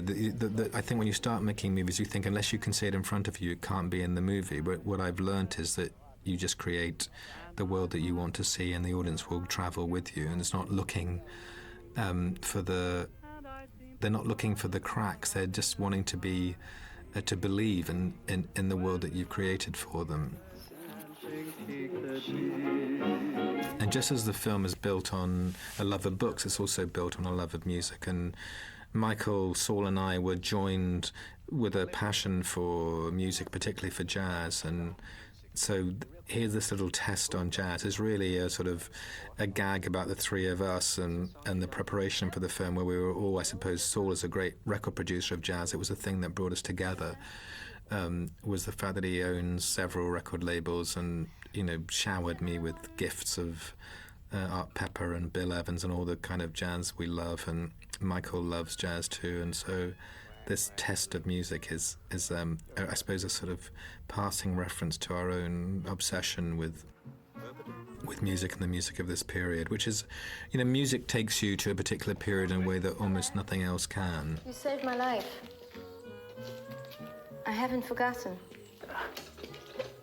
I thought you were very... It's interesting, that one of my failings as a filmmaker and as a dramatist is that I can't bear the sort of monolithic nature of films. The Hollywood film essentially gets interested in one person and tells you a film through attention to one person or two people. I love the fact that in the world everybody thinks they're a leading character. There's nobody in any part of any world who doesn't think that the world, is theirs and that they understand it from their perspective. And I think film ought to reflect that, and stories ought to reflect that in some way. So even this, when Hana passes Kevin's character in the alleyway, I want to make sure that you're reminded that he goes on and is the centre of his story, is the leading character in his story. She goes on the leading character in hers. Kip is the leading character in his, and that's the nature of film. That film is just walking through and capturing people's lives, but that you always want to believe if the camera stayed with that person, if it stayed with Kip now, there'd be a whole other film, and it would be as plausible and as dimensional as the other ones that we're following. And that philosophy, of course, makes it very hard, because there's a reason why film is so centralized. It's because we understand the world better in fiction if we are more connected to a single character. And so, the what I think of as a real exposition of my own interest, which is don't forget that we're all leading characters, often leads to a very decentralized and challenging population where you're being asked to hang on to many, many threads and understand many journeys simultaneously. And there's just a certain number of those journeys that you can collect and hang on to before the movie starts to unravel. Back in Italy again now, even though it says Tobruk. we're in a fantastic part of Italy, Viareggio, and these were Mussolini boys' camps. He created these places for young people to come and learn about fascism, I guess, and they're sort of abandoned buildings up on the Viareggio coast. This character, Clive Merrison acting here, was a much bigger character in the film again, and ends up having this single scene. And I apologize to all the actors who made fantastic contributions to this movie, and through my own stupidity, their work didn't make it into the final version because there just wasn't enough room to tell all of these variegated stories. His best friend absolutely destroyed them. One of the only effect shots in the film, we had 3 parachutists, I think, and then duplicated the rest. I didn't even know you could do that when I started. But I just felt that we had sometimes to open up the scale of the film, and it's such a chamber piece pretending to be an epic film, and every now and again we were able to go outside and just get at least some small sense of what was happening in the world. It is a story about love in the time of war, and it's also a war film with almost no war in it. I think that was it. That was the war. We just had that in the opening shots. Hello, little Tommy. Some great German actors in the film who, many of I went to Germany to cast and met a few of them. One of them, Sebastian's become a director subsequently, but they played many, many roles. They stayed forever and were very good value.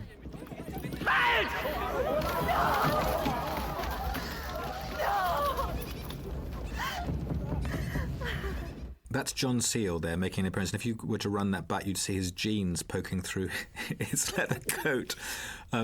He stood in for Jürgen Prochnow in that shop, who hadn't arrived at that point, I don't think. Quarters, July 41.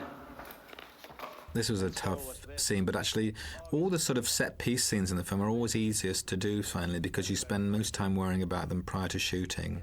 And you get a lot of support from everybody because you draw the sequences and you work out what you're going to have to do. Often the most difficult scenes finally to shoot are the quietest ones between 2 people. In some ways, that's Sebastian, the director, is doing very well, and hello there. Great actor and a very talented young director. Yeah? Can you get me a doctor?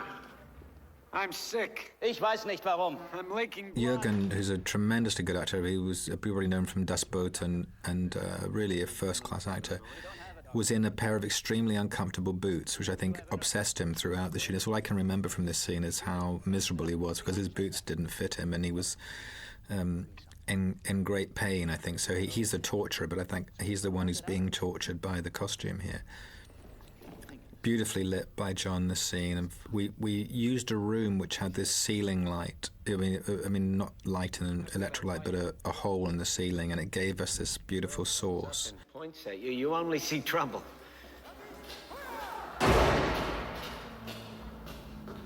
I'll tell you what I'm going to do. Auto Murch is convinced I have an obsession with thumbs. Paul Caravaggio's thumbs. I didn't create this. This is in the book. In Cold Mountain, a character has her thumbs trapped in a gatepost, and Gabriel, who did the music for this film, couldn't look at this scene, and so he actually scored for a sequence he could never look at. 10 fingers. How about this? It's a very theatrical scene, and I don't mean theatrical in a pejorative sense, but these scenes are where you can use language as a tool, as a sort of weapon, are fun to write. Often in film, you let the pictures do all the talking. Here, the context of the scene and the pressure on the scene comes from what this character says. I get no help from these people. Telephone, I'm sick of this room. I'm sick of this heat. And I'm sick of this sound. We go very handheld now because it's all getting very claustrophobic. Die Genfer Konvention. Ich muss doch mitschreiben, was... Geneva Convention. Hey! Which is trying to make it more and more sort of the distress, the whole sequence of the shooting. It's out of control, and so the camera starts searching around rather than being too classically operated. And we've lost, as you can see, the camera's never quite stable, because you just want to get the sense that now that it's chaos. Think of any name. Not my hand. Don't you God. What are you waiting? Jesus Christ. I promise you that Willem's thumbs were perfectly intact at the end of this sequence. Jesus, don't you God. And we used a great number of close-ups and a lot of cuts. There's actually, you see almost nothing. There's just that one flash there of blood. The man who took my thumbs? I found them eventually.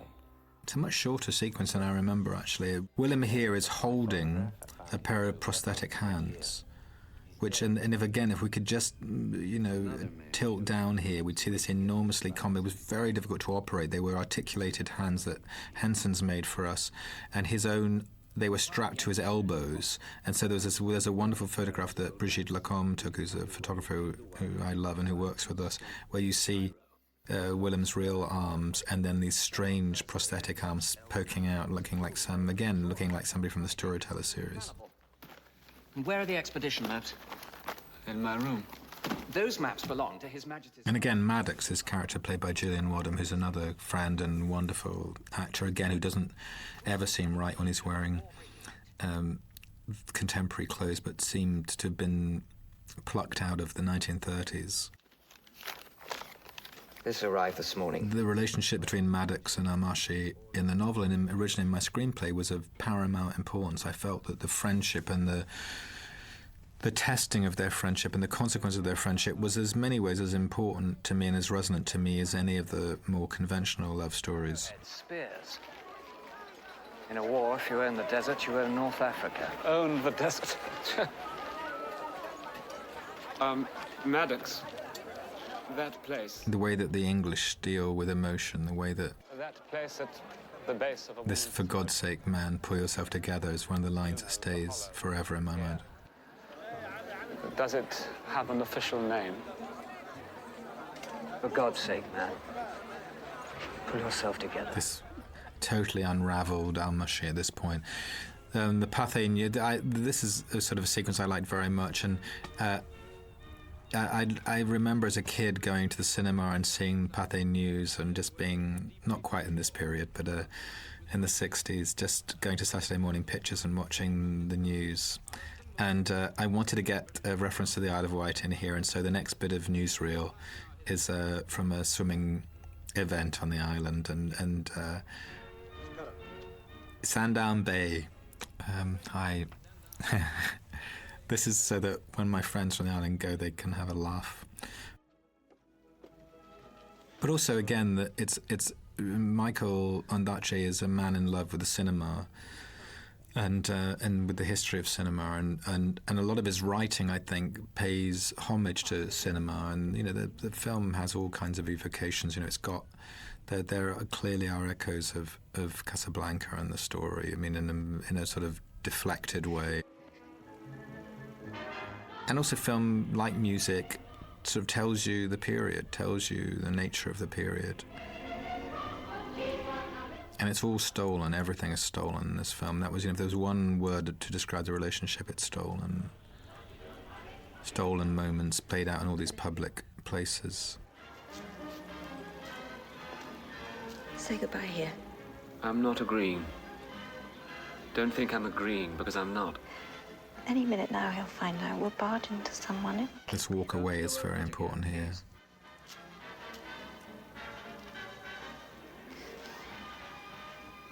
It's a nature, too, of film that when we started this process of trying to put the cast together, the idea was that Katharine was straight out of university and that Almásy was a man in his early middle age.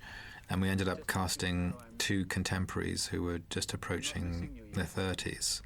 And it's very hard to imagine a younger Katharine or an older Almásy now. And it's this insistence that the right casting has on it being completely right, that you could never imagine anybody else in these two roles now. And the odd thing is, of course, as you go through in the process of casting, so many permutations of who might play one part, who might play the other, and all of them seem plausible. If you go back now and I look at my notes and see the lists of people that we talked about and talked to, and then you see who we have, and it just seems so absurd. The other ideas seem so crazy. And that's the nature of real actors, is that they insist upon the inexorability of their creations. I believe I'm rather late. Good. We're all here. And this is the other part of Rafe, which is giddy and crazed, and he really there's something in this performance which collects him, I think, more accurately than anything I've seen from him before. Not because it's the best performance, I'm sure he's done beautiful work in 1,000 other projects, but because somehow he is this man. He is this strange mixture of enormous humour, enormous wit, enormous intelligence, enormous constraints and brittleness, and it just feeds so much into his own sensibility. You always feel that he's a dangerous soul. What's my point? I remember he took me, when we were discussing this part, he took me up to a little cottage he had in East Anglia, and we had these pheasant that were hung, and they were really hung, and they were, purple, I think, but I was certainly nervous about eating them. But he had a real delight in the sort of putrefaction, and I think there is this sense with him that he's this enormously refined man with an animal lurking somewhere.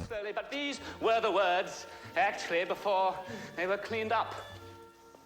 So desperate now at this point, and again, a scene that would have been very different, his anger and rage at losing her if they'd been in a private situation, is much more complicated when her husband is present, when their friends are present, when everybody knows, and it's all played out inside the sort of tight corset of culture, these sort of elaborate meals and silver service, and it's that's really interests me, when you have to keep the lid on and but the lava is banging against the lid. Sidney Pollack is my partner in Mirage. He'd been a great help getting this film up and running, and had read the script and helped me in all kinds of ways, came to the cutting room, was always very nervous for an American audience that they would really part company with Almásy in this scene, because he's just violent and lethal in his feelings. But I felt this is where the movie tells the truth, that love can be as poisonous as it is a baptism of grace and everything else. So it's capable of such murderousness. Holding his collar, you were gripping his collar. What for? Is he next? You're going to drag him into your little room. Where is it? Is this it? And again, these tiles, which are also sort of vertiginous in some way, just that they sort of became very important to me as a backdrop. Normally I'm attracted to very austere backgrounds, but something about the floridness here always seemed to coincide, or we tried to make it coincide with the turmoil of the characters.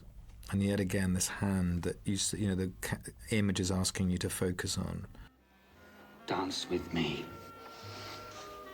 I want to touch you. And belonging and possession, land and nation and ownership become such important themes in this. Ownership is the thing that Almásy says he hates, and ownership is the thing fuels him in these moments. And this, again, these contradictions were the trampoline of the writing. What do you hate most? Ownership. These things that belong to me, I want them. So possession and surrender. And why don't you go? Get some sleep. Would you like me to? The film flexes between these variegated types of love. We've gone from this, extremely cruel exchange between Almásy and Katharine, and now we go to another kind of love in the film, the love burgeoning between Kip and Hana. And this is almost, brother and sister love. It does have a sexual component to it, but essentially it's the meeting of orphans in a war. It's this sort of strange coming together. People would never, under normal circumstances, make a connection. And Gabriel's music now, this other element, which is a much sweeter and tender part. And I wanted to do something. Diane Dreyer is my script supervisor, who's incredibly important to me and a real help, said that this looked like the Matahari or something. He was an Indian restaurant or something. There's the lights here. But I just wanted something where the movie went from that sort of grown-up sexual struggle between Rafe and Kristin to something much more innocent and naive, and the music is naive, and the idea here is just uncommon, like students making connection. There's no experience involved in these moments. And even the kiss, even that seemed like a trespass.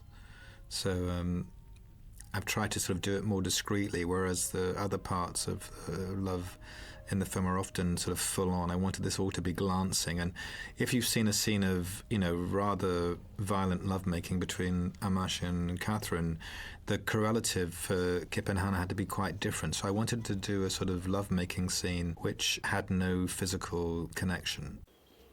This scene is been probably the most extrapolated scene from the film. There's an episode in the novel which was very arresting to me, which is where Kip takes an old professor and shows him the frescoes in Arezzo, the Piero della Francesca frescoes, and we couldn't shoot in Arezzo. A, it was too far away, and B, you're not allowed to shoot the frescoes, and so we had to create them. And they're actually, Michael reminded me later, that they're really at sort of almost at ground level, but it's part of the conceit of the book and then of the film that we hoist Hana up into the air. And as I said, it was about making a love-making scene in which the gestures are not sexual, but are gifts, man to woman. And you feel like the swinging of Juliette's character of Hana is a sort of the central gesture of the film, and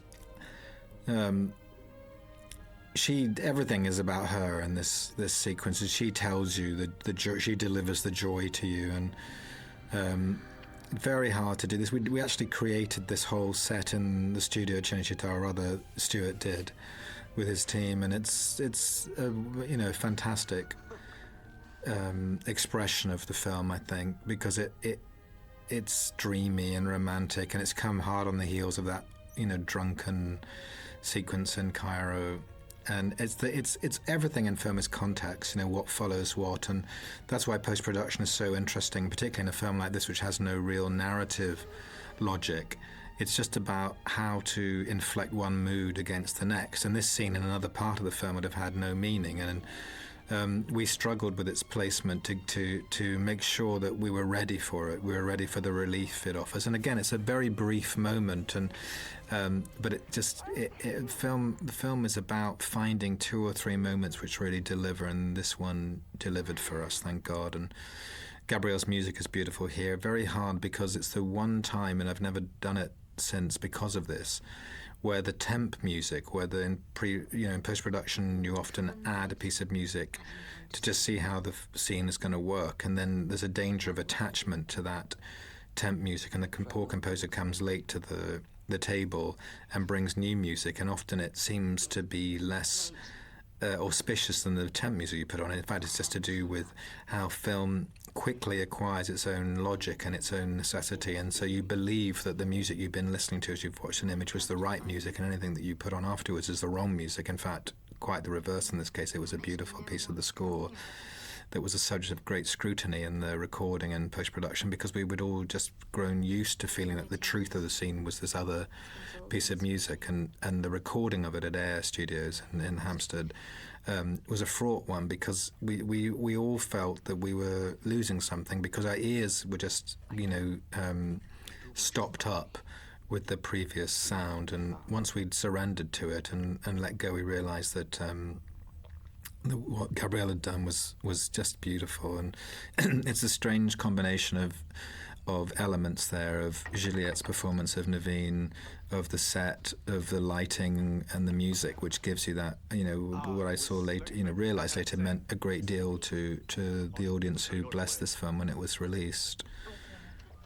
But again, I would say that in another context, in another place in the film, it would have had none of the import. This is Juliette now unravelling, and just so clear in her own mind that the fact that she's given in to her feelings for this man means that he's doomed. And it's again about setting you off on a different track. You think you're going to see something next that's going to damage Kip, and of course it's another life that's about to be damaged. But that's a face you could look at for your whole life, I think, and it's just so expressive. And when you get actors of that quality, then as a filmmaker, you're blessed, and because they do so much work for you. And it's the weird process of writing, where when you write, you have to fill everything in, or as much as you can, and when you shoot, everything is about ellipses. Everything is about what you take away and how much you can take away, and let the actors fill in for you, because a look can just replace a page of the dialogue in a second. This actual piece of shooting was the day after I broke my ankle, and getting down the side of this of this bridge here was a night I was carried down. That's what unfortunately, whatever you're looking at, all I'm remembering is being carried down the side of this conduit and feeling absolutely wretched and trying to get upstairs. There's a different bridge that above. A typical Italian situation where we had all our permissions in place to shoot here, and then when it came to shooting, the police suddenly showed up and said we couldn't run tanks over this bridge, that it wasn't safe. And so I'm afraid that all knowledge of Italian deserted me while we turned over at least once on this bridge, and then I suddenly could understand what the police were saying to me, but we needed that shot of the tanks passing, so we got it, and ignorance was bliss. It was supposed to be a sort of dozen tanks going across, but in the end, of course, we could only afford and only find 3. But there are 3 different bridges involved here, now and another one. And if you look carefully and break it down, you can see they've all got completely different characteristics, but just the cutting persuades you that you're below one bridge and above it. It's just there's only one bridge involved. In fact, a lot of this stuff was shot on a stage of the bomb, and you've got it cut it, sir. That frost won't last.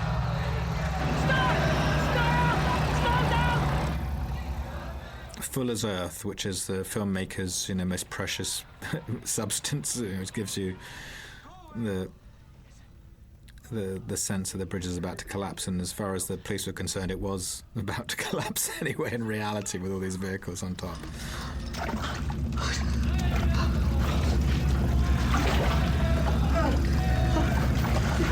Can you feel them?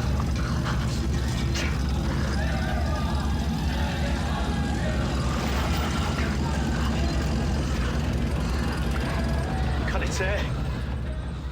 A lot of writing and post-production here to make sense of what we're watching, a sort of an overcrank shot there to make sure you could see he's cutting a wire. Lots of this is a real post-production creation, this sequence, really, just to try and make it work and get this sufficient amount of tension into it. it was one of several bomb disposal. I mean, bomb disposal was a huge element of the novel and a huge element of the screenplay, and I think I wrote 3 or 4 sequences in my original draft, 250-page draft of the screenplay, all came down to a single one in the film. And that's often the case too, is that you realize that you can say enough in one sequence in a film that replaces, just as there are ellipses within scenes, also the film itself, the audience can get ahead of you very, very quickly. It doesn't need to see it something more than once to understand what somebody does and the pressures on what they do. This again for the students of filmmaking, you know, the light changes in this scene were so awful to deal with, and the geographical changes, and the light goes from being behind, they're backlit, they're frontlit, they're sidelit, and somehow the narrative, you know, tricks your eye into thinking you're seeing one coherent scene. We did this to Ella Fitzgerald because it got us in the mood when we were shooting, and then we could never bear, even though I think it's completely anachronistic, this recording, we could never let go of it. Another example of getting over-attached, you know, the actors needed something to get them in the mood. We played Ella very loud on a loudspeaker, and then it just insisted on staying in the film.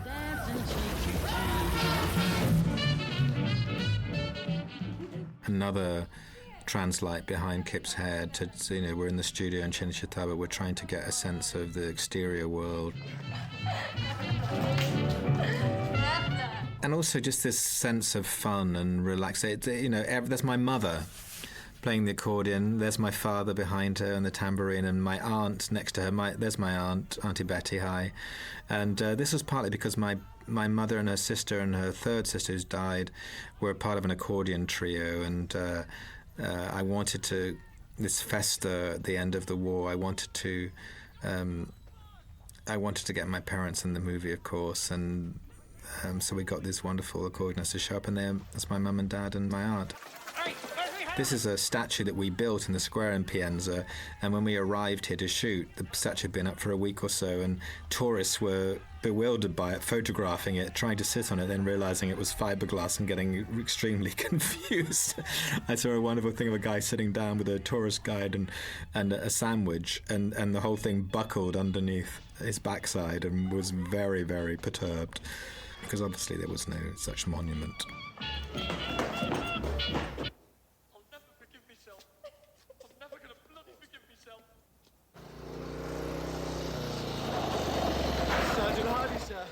So, as I said earlier, Hana feels like she's cursed Kip by loving him, but the curse has somehow moved elsewhere, and it's the people you don't think about, your attention is not directed to, who suffer. It was my idea. So you don't want to look. The sort of other tragedy, you know, Kevin's character stands in for all the... Hardy stand in for all the other tragedies of the war that are going on around us. This part of the film got very, very reappraised in post-production. There was a huge amount in the movie connected with Hiroshima and the effect of Hiroshima on Kip's character, on this sense that there was a small bomb, the bomb he was disposing, while this big bomb was changing the face of the war, and that, you know, it's really, you know, fiddling while Rome burns as far as he's concerned. And there was a sort of whole political dimension to this, which somehow when we put it together in the movie just felt like we were special pleading, and it felt much too didactic.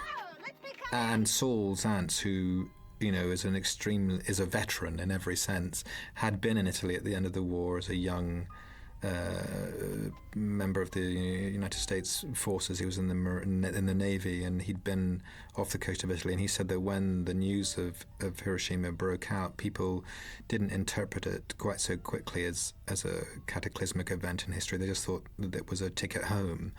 And so the idea that any character could analyze the implications of the war so quickly seemed to be piercing the skin of the real history to try and have the benefit of hindsight. So we had to dismantle this whole element at the end of the film of Kip's reaction to Hiroshima and just make it a personal story. And because you knew the elements of the personal story, and therefore it didn't seem, as I said, like special pleading. Mary tells me about you and Hana hiding. Hana was never in this scene. this scene was originally shot to contain only the English patient and Caravaggio. The truth of what happened to the Cliftons, the truth of who the English patient is, comes out. And then it occurred to me and the team very late on that we were telling a story about a man who reveals what happened to him to a nurse, but in fact never actually did reveal it. And so by borrowing some shots from earlier in the film and actually taking Kip out of a scene that he was in with Hana and using some of the images of Hana, we were able to include her in the revelation so that we'd set up a dynamic which was man speaks to nurse, and we had to deliver it. And without that payoff, it felt as if the film had not delivered itself, even though in the novel and in the screenplay it was only to Caravaggio that the English patient confessed, particularly as it's later that Hana is the person who delivers the English patient from his trial. So this shot was never anything to do with her listening, it was to do with Kip. But because, again, you know, the nature of the audience's reaction to film images is to connect them. If you see an expression and you cut to something else and you connect those two images, it's the sort of basis of all the early editing demonstrations, is that if somebody tells a joke and you cut to somebody else laughing, you assume they're laughing at the joke. So Hannah's reactions here, which were originally to Kip's explication about Hiroshima, became her reaction to the English patient's story and Caravaggio's interrogation. That photographer, thousands of people could have died. Thousands of people did die. Just different people. Yes. Like Maddox? What? You know, he shot himself. Your partner. When he found out you were a spy. I mean, this is a sort of Perry Mason scene, you know, where finally we hear what really happened. It's a sort of required sequence in the film, and it was actually the most torturous to get right, because the minute it feels too much like you know, a conventional detective story, the more the film seemed not to be able to tolerate it. So again, it tries to use time cuts and geography cuts to keep it within the spirit of the film and the film's particular sensibility. I'll leave the plane in Kufra Oasis, so if you need it. And we're also collapsing a whole part of the narrative that if we did it in real time and showed the events in a linear way, we'd have been stuck here, and you would have been stuck here watching for even longer than we asked you to. I have to teach myself not to read too much into everything. It comes with too long having to read so much into hardly anything at all.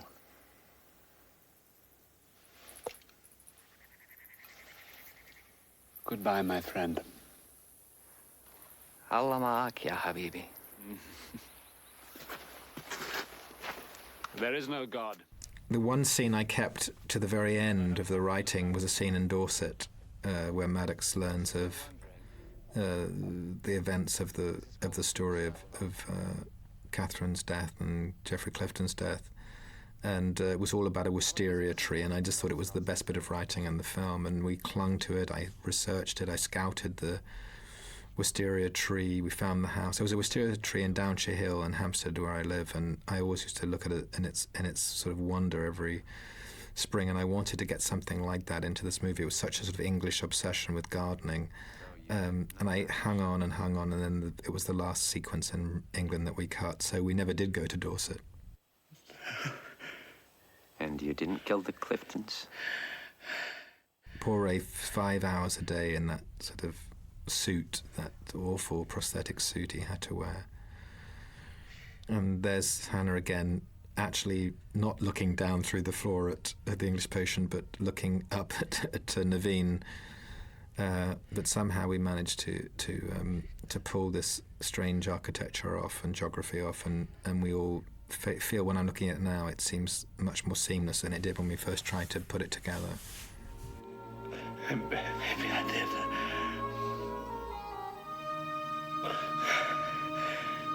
Maybe I did. And I suppose this is the sort of heart now of the story, this event in the desert where Geoffrey tries to murder Almásy with the plane. Very, very hard to shoot. A lot of different experts involved in creating this, a half-sized version of the plane, a lot of miniature work, a lot of dangerous work on the ground because the plane got very close to everybody. This is me hanging onto a piece of yellow fuselage with John on a Land Rover shooting the point of view of Geoffrey through to Almásy. That's the miniature plane, a half-size plane. That's a bit of scrap plane. It's all, again, it's the poor man's process here. Very difficult sequence and very thrilling to do. And when you're shooting, you don't know what you're getting because all the elements are being, collected separately. And God, Catherine, what are you doing here? Can't get out. This was very hard for Kristin, I'm sure, to sort of go into a piece of fiction which at this moment collided with some historical facts in her life, and physically difficult for Rafe because he'd wrenched his back, I think, 2 or 3 days earlier, and then he had to pull her out of this plane, and it was, this film is this odd mixture of the conjured reality and a reality, and the reality is that people are carrying bodies, are stuck in these spaces, and Kristin suffers from vertigo, and we had to get her up into this mountain and along these very perilous ledges, and she couldn't bear it here. She was so nervous, and I think in a couple of shots it's my wife Carolyn with a blonde wig standing in for her or being carried by Rafe. This is Kristin, I think, but I think some of the longer shots are Rafe carrying my wife. But the focus here was awful because the ground was very hard to measure it. We're often on quite long lenses, and and Rafe's back's killing him. Kristin's vertiginous. We're tired. It's the end of the shoot. I'm dragging my stupid ankle around with me. And by the same token, we know that we have this enormous obligation now to deliver what the movie has been obsessed with, the story of what happened to these two characters and what the implications of what happened to them were for them both. And it's the romance of the film, in one shot. I remember Anne Roth standing with me and saying, "You better deliver this because everybody's been waiting for it," and there was no pressure at all.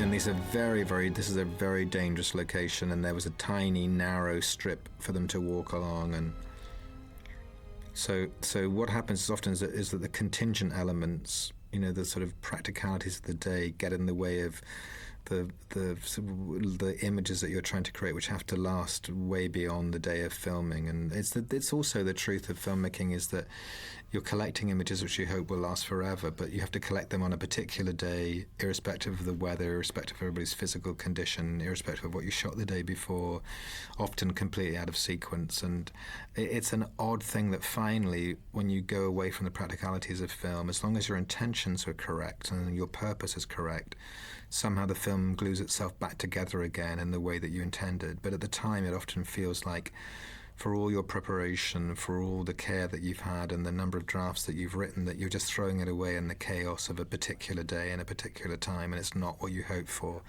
But the mess dissolves, the crew dissolves, all the apparatus dissolves, and you just end up with the intention again somehow. And that's always good, and sometimes it can be bad as well. It means that your intention is exposed, and if it's not focused, if it's not correct, then no amount of glitz and no amount of beautiful camera work or beautiful costumes or beautiful actors will disguise the fuzziness of your intention. Particular hymns, and I know exactly where I want to be buried. I think we're coming up to the 1,000th slate, the 1,000th shot of the film. I remember I've got somewhere a Polaroid of a very weary-looking Rafe and Kristin and me in a Polaroid with shot 1,000 written on it, and that's one of the very few things I have looked at since I made the film. I think it's in my copy of Herodotus. I'll never leave you.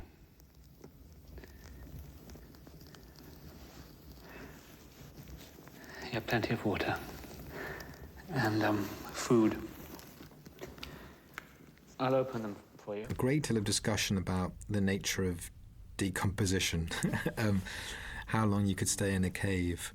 In the book it's very, very nebulous. I remember whenever I asked Michael to tell me a story from, what the story of the story was, he always got very defensive, and I think essentially he's not interested in a sort of social realist version of the English patient. It was always a poem. He was a poet. He is a poet, and it's a book whose gestures and architectures are poetic. rather than naturalistic. But film is belligerently invested in storytelling and in quite conventional storytelling. You know, the audience wants to feel it's in safe hands, and a lot of debate as we're in prep about how long could you stay in a cave. And I wrote in a whole sequence where they find a preserved fox that could have been in there for 100 years to suggest that the temperature and humidity characteristics of this cave would mean that you would stay exactly as you were when you came in, because we obviously didn't want to, for him when he comes back for Kristin, to be taking out this sort of mummified, decomposed, desiccated body. But again, what preoccupies you in pre-production often doesn't preoccupy the audience, who are just, you know, you hope, are swept away by the emotional logic and not by the biological logics. This is a shot in Tunisia, these incredible salt lakes that give off incredible, the sort of burning heat just sort of flickers and dances around the horizon. Grabbing, these are images grabbed when we're shooting something else completely, and I just saw the sun setting on another dune, and we all ran round and just got that one silhouette shot, trying to collect images of this walk. And the problem with anything which is finally is of paramount importance, these big shots of desert and landscape are always the things which get relegated when you're shooting, because they don't involve dialogue or actors and set pieces, and so you're always, you know, you grab them and then they become often the core material of the film, the thing that people remember, these large walks. We shot this movie in 185, which is sort of standard format on 35mm, but actually now I'm looking at thinking, why on earth didn't we shoot it anamorphic? And it so cries out to have a slightly different aspect ratio. It's much squarer. Maybe it's this transfer, but it just seems very square now to me, or maybe it's because I'm just come off an anamorphic ratio and it's just so much more pleasing.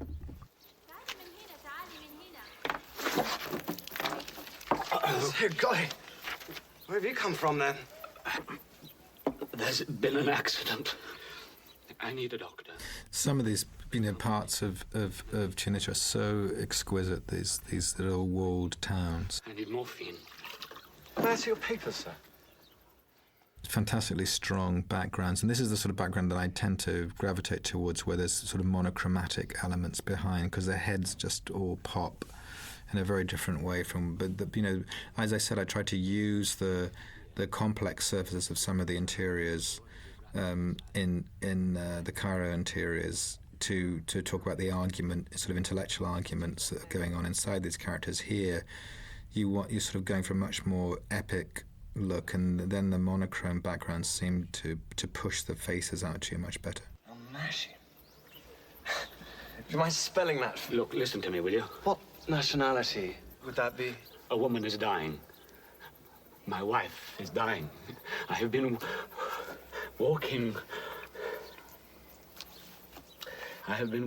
This is the sort of tumultuous part of Rafe. It's just feeling like he could any minute go, just not contain himself anymore. It's just so they're just, you can go to 2 or 3 moments in the film and just see this character at the end of himself, at the end of who he is and who he knows, and it's that veracity that gives the film its strength, I think. I mean, it's true of all 3 of these principles, of Juliette, of Rafe and Kristin. It's just so much give and so much of themselves on display here. This tiny fragment of a lullaby was Marta's warm-up in the studio. I was trying to get her to sing some other things, and I said, well, just let's warm up and get your voice ready, because she was quite nervous of doing the recording, and she sang this little Hungarian lullaby. And again, you know, be careful of what you throw away when you're recording or shooting, because that idea of that lullaby became hugely important subsequently, and it's often when you sort of you're scouring around the edges of what you shot and what you've got and what you recorded that you get the heart of the movie. It's never where you think it's going to be. this this maneuvering this car through this tiny street was a nightmare, because there was nowhere to turn the vehicle around, and we had to have a specialist driver, because there was only this Duncan who was our sort of car specialist, but going through that there was about an inch on either side of that tunnel. This is a pretend train. It's actually just a truck that Richard Conway made with some smoke coming out of it. But again, we're far enough away to sell that. And, you know, it is a lesson to me, watching it back again, how much we got away with because of the goodwill of an audience, but also because of the ingenuity of the crew of making a little go a very, very long way for us. Sarge! Sarge! This was a difficult day this is again the day after we're shooting this in Italy in a siding, the day after I broke my ankle, the first thing we shot in the morning, and Rafe had some terrible reaction to the English patient's burns makeup, and it was the first time he hadn't worn it for sort of several days, and his skin just came out in this terrible, terrible abreaction, and so he was in sort of hives during all of this, and I guess, you know, we all use the discomfort. I mean, so he used it for his tension, I used my ankle for my attention, concentration, but he's going at this guy with all the relish of somebody who's extremely disgruntled with life. You can see this guy's face going bright red. I was terrified that he'd actually done him damage.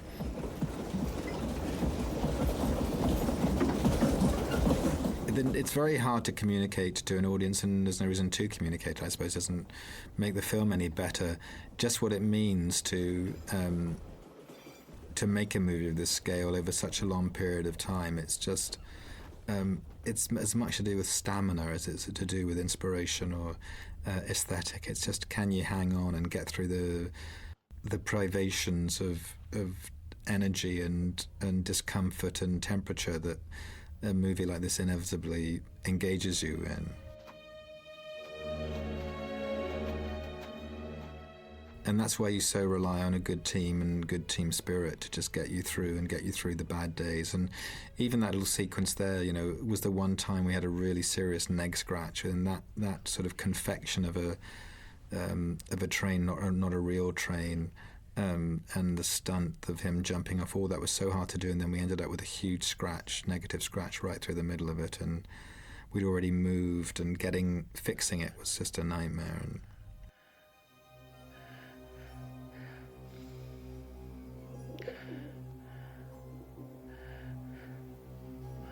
And you never got back to the cave?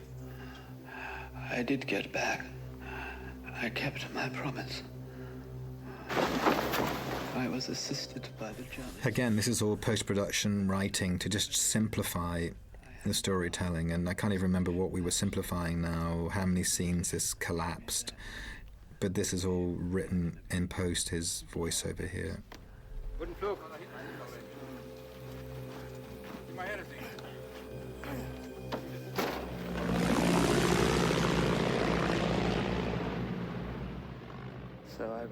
It's odd. Film storytelling is still entirely mysterious to me, because audiences are both collectively more intelligent than you can ever imagine, particularly in terms of emotional developments. They just know everything way before you think they could possibly know, and they make connections way before you possibly think they could. And yet in other matters, we all, as audiences, require hard facts, and so often the process of editing is about removing what seem to be, you know, skeletal narrative ideas, you know, bone that you think without which the limbs simply could not operate, and by the same token adding in what seems to be so present, you know, in the image, but adding chapter and verse and mascaring every bit of information, because without it the audience can't get its bearings. And so it's a strange mixture of explaining some things more than you can ever imagine were required, and then not explaining some things which you imagine were essential for the understanding and appreciation of the film. And this is the magic of post-production, because you discover what you need to tell the audience and what you need to withhold from them, because there's pleasure in making connection, which if you do it for the audience, they don't get the pleasure themselves of making their own film, creating their own, series of interrelated ideas and thematic ideas. The patient and hardy. Everything that's good about England. I couldn't even say what that was. We didn't exchange 2 personal words. And we'd been together through some terrible things. Some terrible things. He was engaged to a girl in the village. I mean... And us... This again is the story of Hardy, which for when I was writing seemed to me to be a very important one. It just gets relegated really to a reference in this scene, but it again just indicates the fact that my own instinct is to disperse the narrative and to talk about the fact that I don't even know what I'm talking about. In this war, many strange associations, many types of love, many types of connection. And it's also about the point in the film where forgiveness is the issue and reconciliation. It's just making peace with everything. Everybody making peace with their futures or with their pasts. And part of that sequence with Hana and Kip there is about letting go of each other, because in some ways they've served their purpose for each other, just as in the telling of the story, the English patient's character has exhausted all reason to continue, that it's until he can make peace with himself he can't die. He should have died probably long ago, but until he's said the words and confessed, he can't make peace with himself. As it is a sort of extended confessional in that regard. So now it's the point of surrender and letting go and moving on.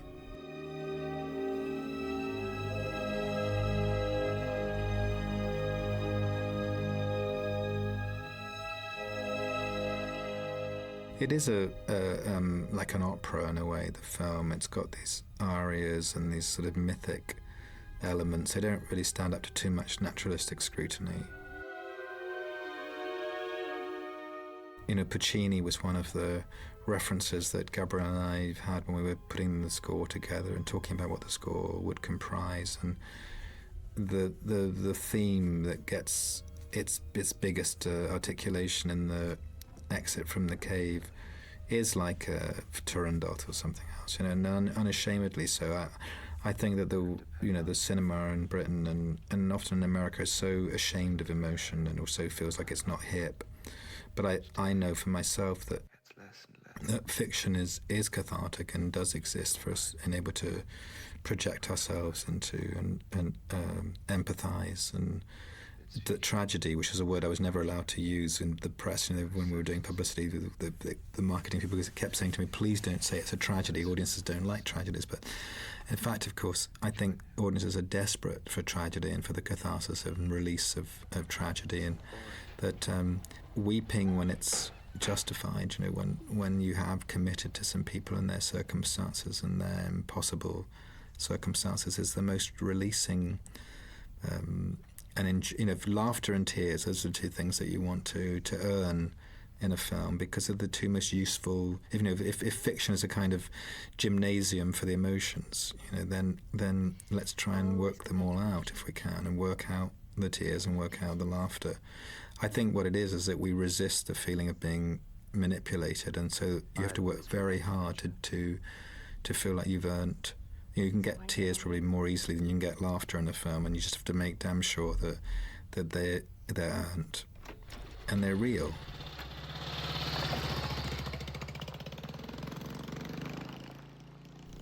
The studios who were interested in the film really wanted me to deliver something like a happy ending, and kept saying, why can't you just hop on the back of his motorbike?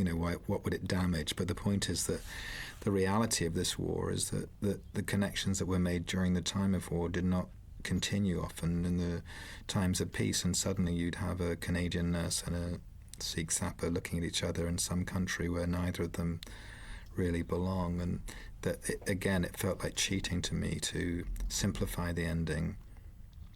Hannah's piece is that he didn't die, and the English patient's piece is that he can die.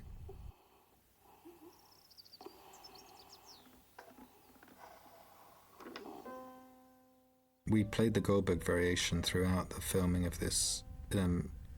Bach is very important to me, and Hana plays from Bach in the film, and we wanted to play the aria, and then I realized that we needed to pull this piano into the score. So we still used piano, but Gabriel wrote this beautiful piece which, pays reference to Bach and to the austerity of Bach's music, but which has pulled some of the thematic ideas of the film together. And it's very delicate, I think, and doesn't tell you what you're supposed to feel. It's not the sort of decorative music that gets used in film, where it swells to make us feel emotion. In some ways it resists telling us what the emotional timbre of the film is.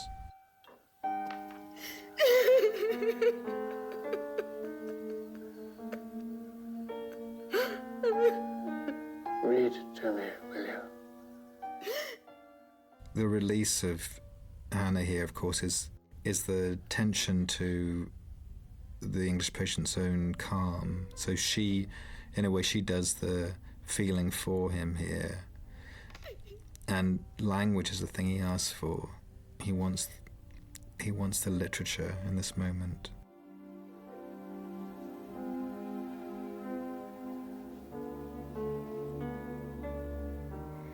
My darling. And again, this is a sort of gesture which pulls the two bits of the film together, because it's Hannah's voice but Catherine's letter. And so you can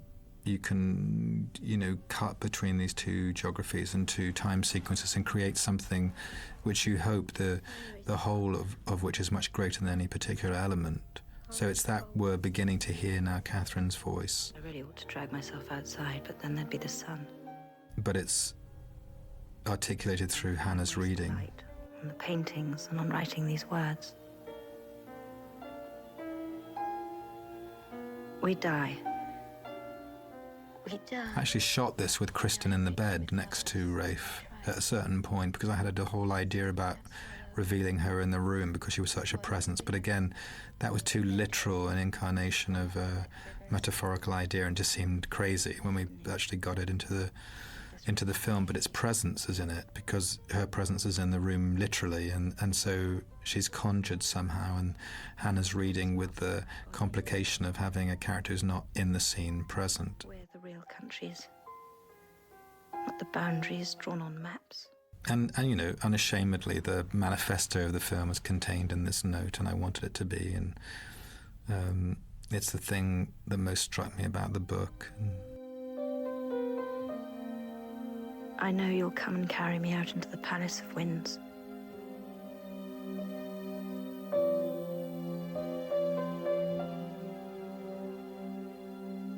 That's all I've wanted.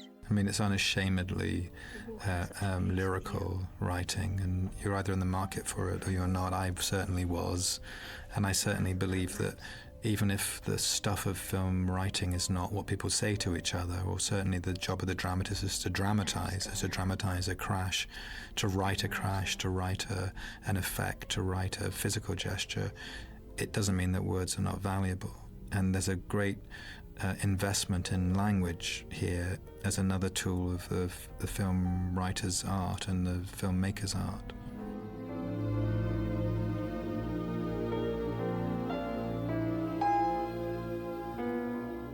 But the music is the restraint of the music here is what I think gives you the release of the emotion. It's the reverse of what you're supposed to do. It backs off of the emotion, and then the characters fill it up. But now, having got through that part, then the music can let go.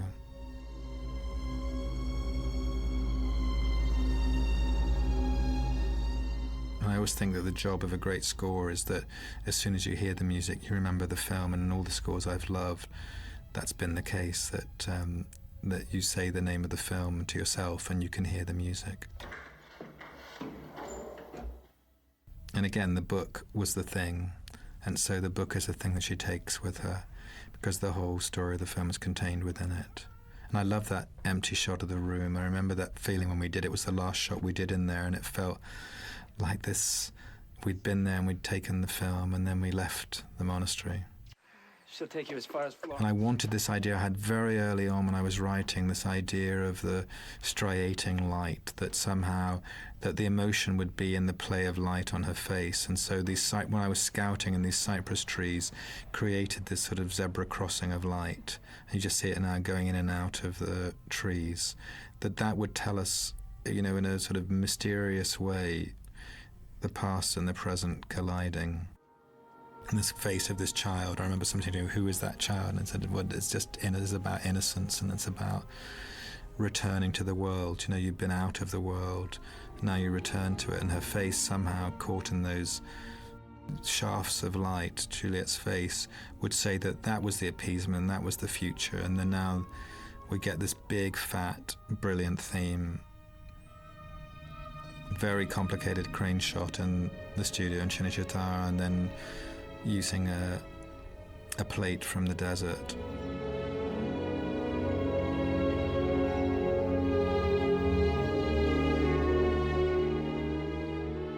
And then this light play. I don't know why that shot says optimism, but it just does. It did to me anyway. I felt that was the antidote to all the pain.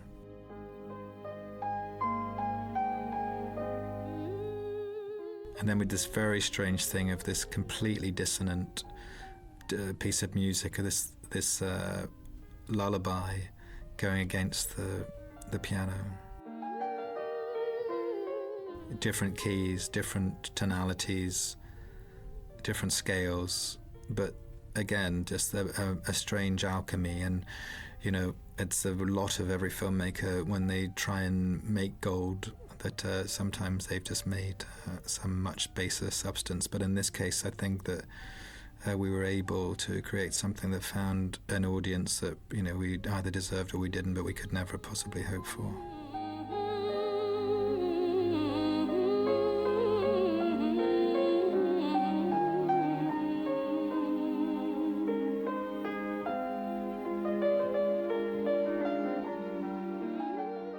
I'm going to keep talking through the credits because it will remind me there's so many people who've gone by. I haven't discussed the wonderful Emma Schofield, Lynn Kamen, Sandy's wife. All of the sort of hundreds of people who go towards making a film. Fabrizio Sforza, fantastic guy, and there's Henson's credit for prosthetics. Now I feel like I'm doing a football commentary. Gary Jones, who works with Anne Roth, a tremendous collaborator, came back on Ripley with me. And also all the places I went to cast, Canada, Germany, Italy. Diane Dreyer just there going by, who's my great collaborator, has been on every movie with me. And thank you, Sarah Ewing, who helped me so much during this film. Phil Bray and Larry Kaplan, who've been with me ever since, great photographer and unit publicist. And Darren Seal, who was the video playback on this, a young kid, became the second unit director on Cold Mountain, has got a big directing career ahead of him himself. And just, it goes on and on, the number of people. It's always for audiences, it's a pain in the neck, I think, when they have to sit through the sort of hour of credits that happens at the end of a movie. But for all of us who make films, it's just a reminder of the degree of collaboration that's involved to get a single image onto the screen. It's just a mystery that, on the one hand, all that matters is what's going on in an actor's face, and that's the simplest engineering in the world. It's a face and a lens in front of it. You're behind watching, and somebody's giving you something in front of the camera, and yet often behind that dialogue between the director and the actor, there could be 500, 600, 700 people who've had to work to get that duet to operate. So I'm actually going to stop talking now. That's quite enough of me.